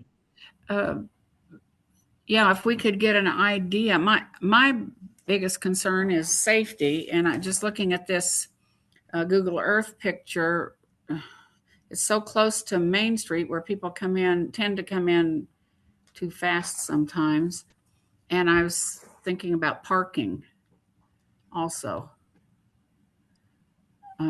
If we think, well, it seems like there might not be room there, but it all depends on the footprint, how many square feet you think might 30 be. feet wide. That area there is 30 feet wide, the street commissioner says. That's what we own. That's a street right away. Be 30 feet wide. Includes the ditch. That includes the ditch, Jesse says. Okay. So Josh, would it be possible, like each one of those items, if we could get a footprint of each one and then try to map out how we might lay it in there, or I think it'd be wise to know those footprints, and then there's limited areas in town the town owns. In fact, most of them are undeveloped streets, and then we could, it'd be a process of elimination pretty quick if there's any of those other streets that the town owns. We look at the footprint and say there's no way it fits there, and then try to determine if this is the best location or if there is another location. Yeah, I can do that for sure. I can get the plot plan, and I can just do a rough drawing of the footprint on the plot plan, and we can go from there. Because I've looked at other places in town, and again, I'm completely open to suggestions. But I don't think that we, as a town, own any other property that this will fit on. Mr. Mayor, as we're looking, we might consider the property-owned streets that run like parts of River. There are parts of River Street, several places that are not being used right now. So I think there's several streets that aren't being used that we could look at, but I think one of the criteria, like you said earlier, it has to be parking.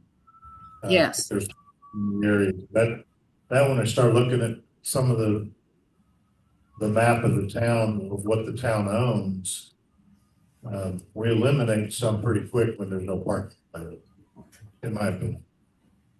But I think it's, if we get the footprint of the items first, map them out on this location, but then I don't have a problem working with Josh with the county assessor's site as an example to see what we own, and then put it on Google Maps and see if it fits there too. We've got Pete with his hand up. Okay. All right, Pete, I see you got your hand up. Yeah, don't want to stick my nose in here, but I think Jerry had a good point about the traffic on Main Street, and talking about undeveloped streets. I'm wondering about the Memorial Park on 9th Street, since there's already been some development there and there's parking available. Just a thought. So thank you for the opportunity to comment. Thank you, Pete. All right, so I think, Josh, if you could get the layout for us of those items, and then we'll start putting a map, kind of a site plan together, so we can confirm where it would fit. That would definitely be helpful. I hate to push it out to another month, because I know once we set this up, we're gonna have kids on, and this is the time of year kids are coming in. So I'd like to do it sooner than later. Absolutely. Okay. I will take that and run with it. Okay. Sure. Go ahead, Marie. You talked about playing kids. Hmm. Put it in places where if it's good, that is something that's gonna get it and Sure. on the street or something, something there. Mhm. Put it at the entrance of town, that is some of the busiest place, guys, totally, there. That's, I mean, motorcycles and all kinds of things. Pretty fast. And kids to be in places like that,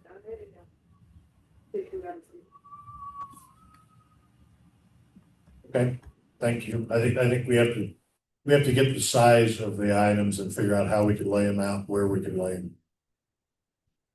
Yeah, absolutely. The safety of the kids is paramount. I would agree with that. So item H, this we'll table until we can get some more information from Josh on site plans and size of the items.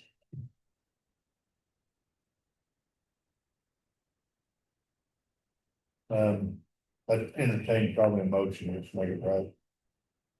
I'll make a motion to table this item, until we determine, footprint. This is Ed, I'll second it. Okay, so I'm gonna put a note, we'll put that back on the June agenda to discuss. So we got a motion. I guess we better vote on it. All in favor, say aye. Aye. All right. So under special additions to the agenda, I know it's getting late, so hopefully we'll keep this short. I have a couple of things on mayor report I want to share with you, but one of the concerns, obviously, in the whole state of Colorado right now is the water and the drought concerns that we're in.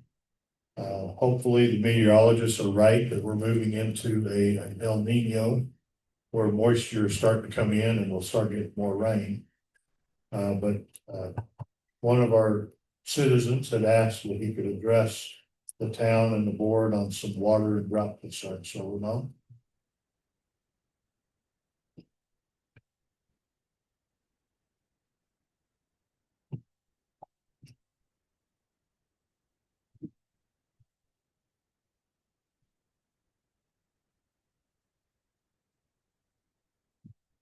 Because of the hour, I'm gonna cut this short.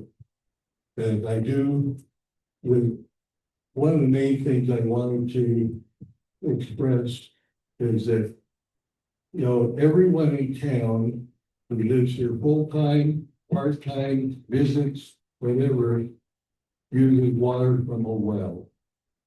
And wells have very specific rights to them, which most people don't pay any attention to if they even realize that there are special water rights.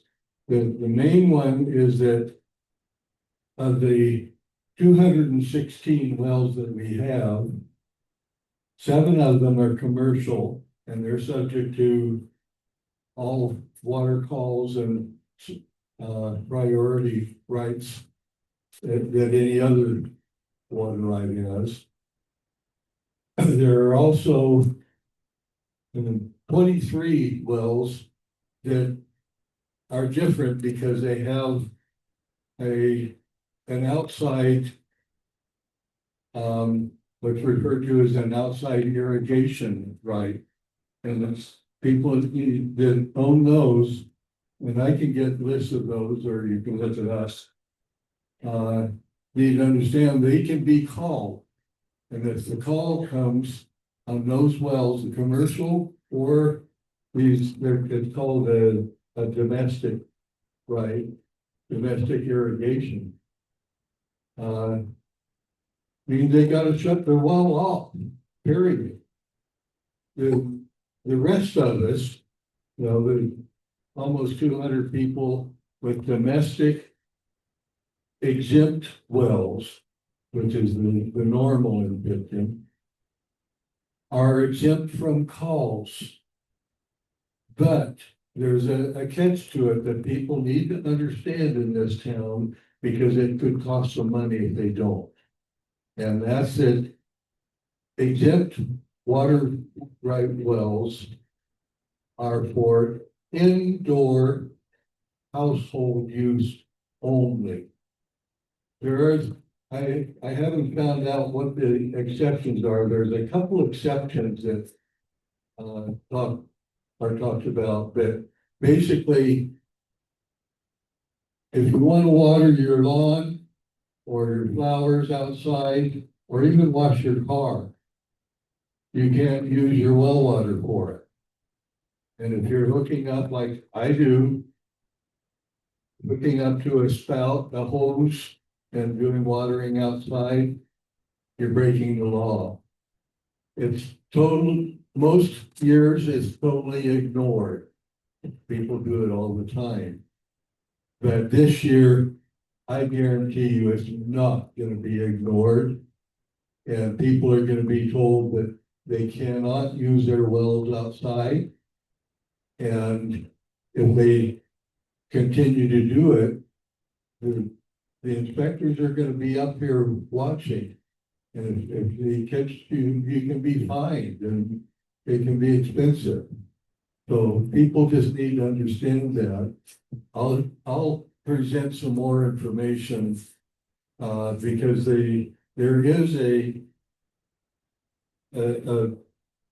special committee of the Upper Gunnison Water District that deals with what's called augmentation water.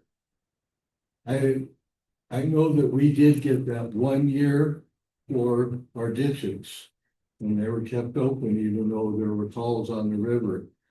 But I've been told recently that that's no longer available.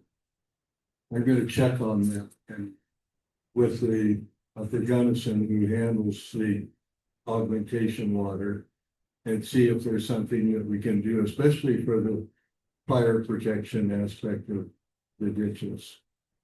So I'll leave it at that, but I'll have more information at the next meeting because I guarantee you, take my word for it, there's going to be calls on the river this year. We have no snowpack. Blue Mesa is already, 2/3 empty. There will be calls. Thank you, Mo.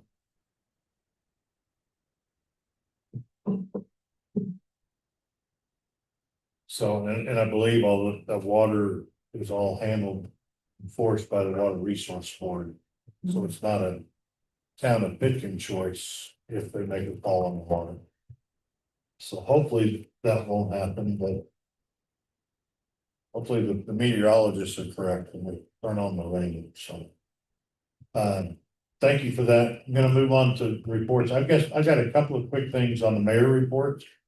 Corey and myself attended the mayor manager meeting last week, the week before, actually, I think it was last week, which was about Gunnison County road and bridges, talking about why they needed to have a 0.5 sales tax increase to fund the roads and bridges.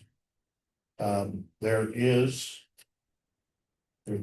to have this up, so if you're online, you don't have to see it. But I did have Stacy on the homepage of the town website, put the link to the Gunnison County Road and Bridges map. And you can click on that map on the road on the map and see if I can get there. If this way. You can click on the, say, Highway 76, and you can put your comments on the map. And I believe right over here is Highway 76, I believe it is. And these little, on mine, if you, I know online you can't see it. On my screen or on the map, there's little blue highlights where people have made comments.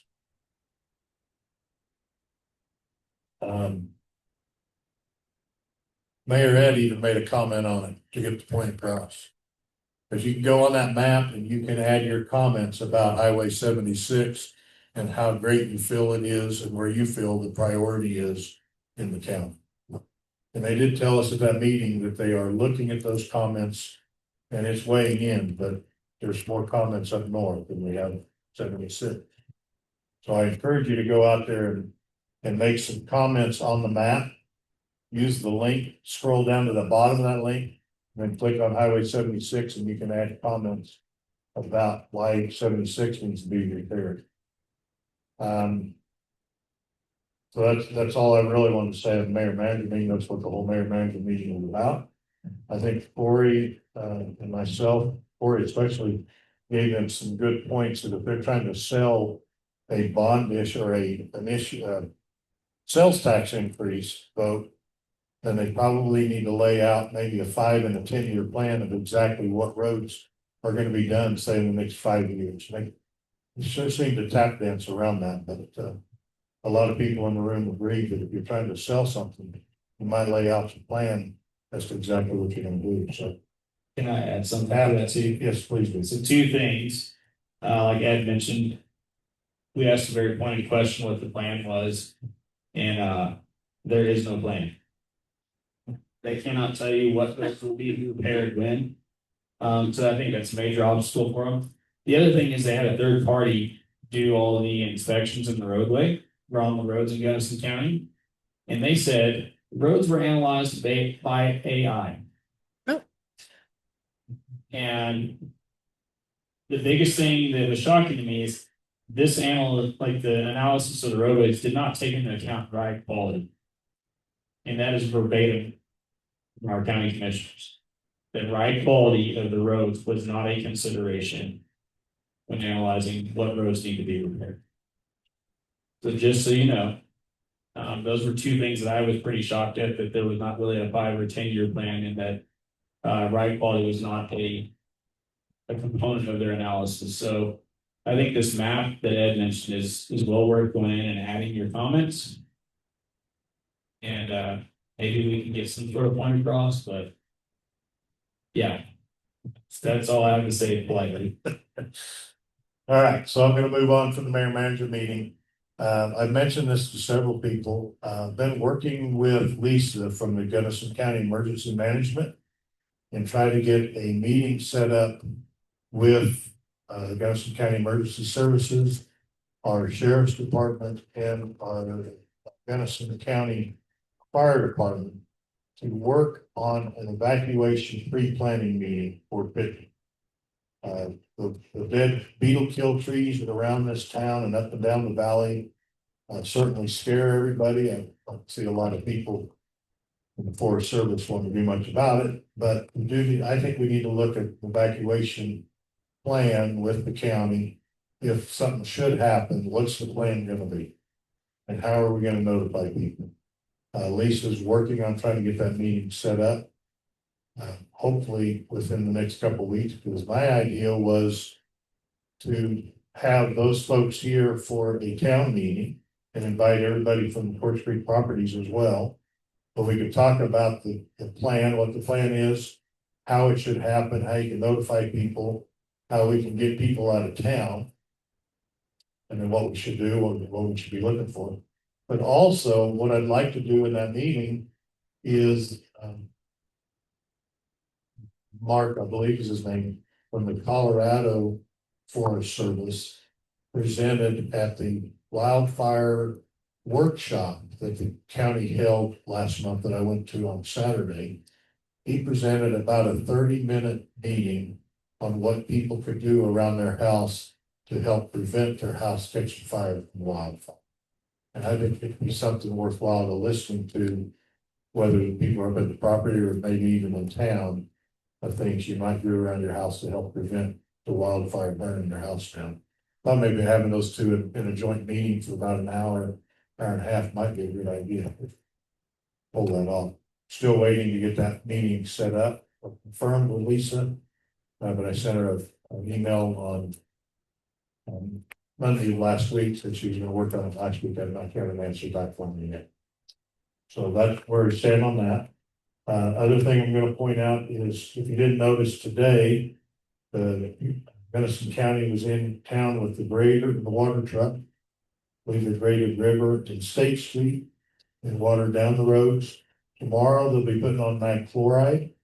So I would encourage everyone not to park your vehicle or your trailers on any of the gravel roads that are to get mag chloride, which is primarily Second Street, Third Street, from State down to Levita Addition, State Street, River Street, Second, Third, Sixth, I believe, on the streets.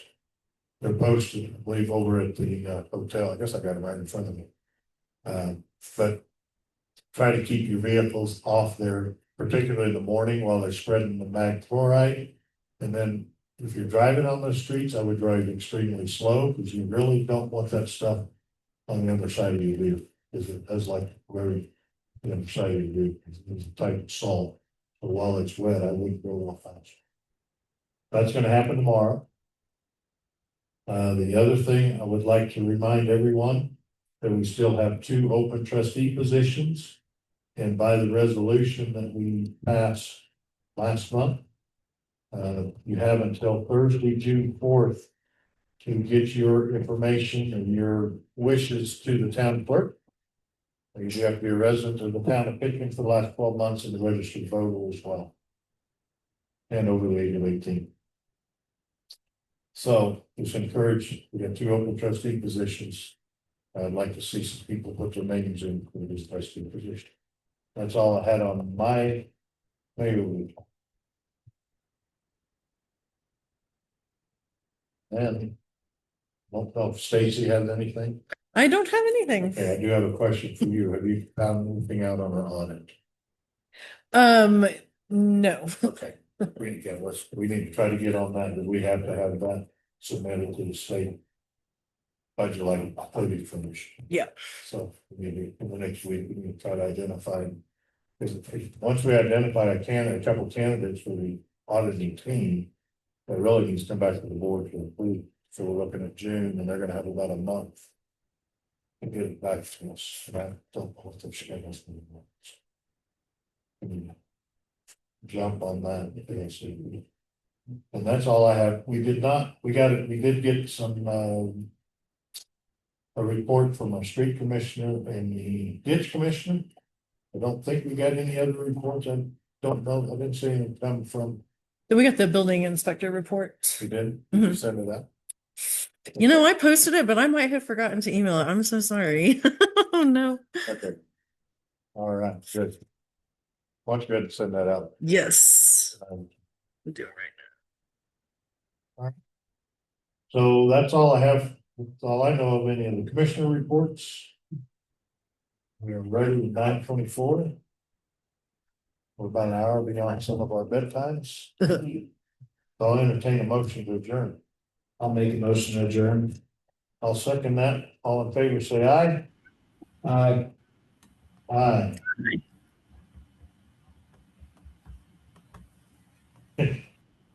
I'm guessing Jared said aye. Dara said aye, but it sounded like a squeak.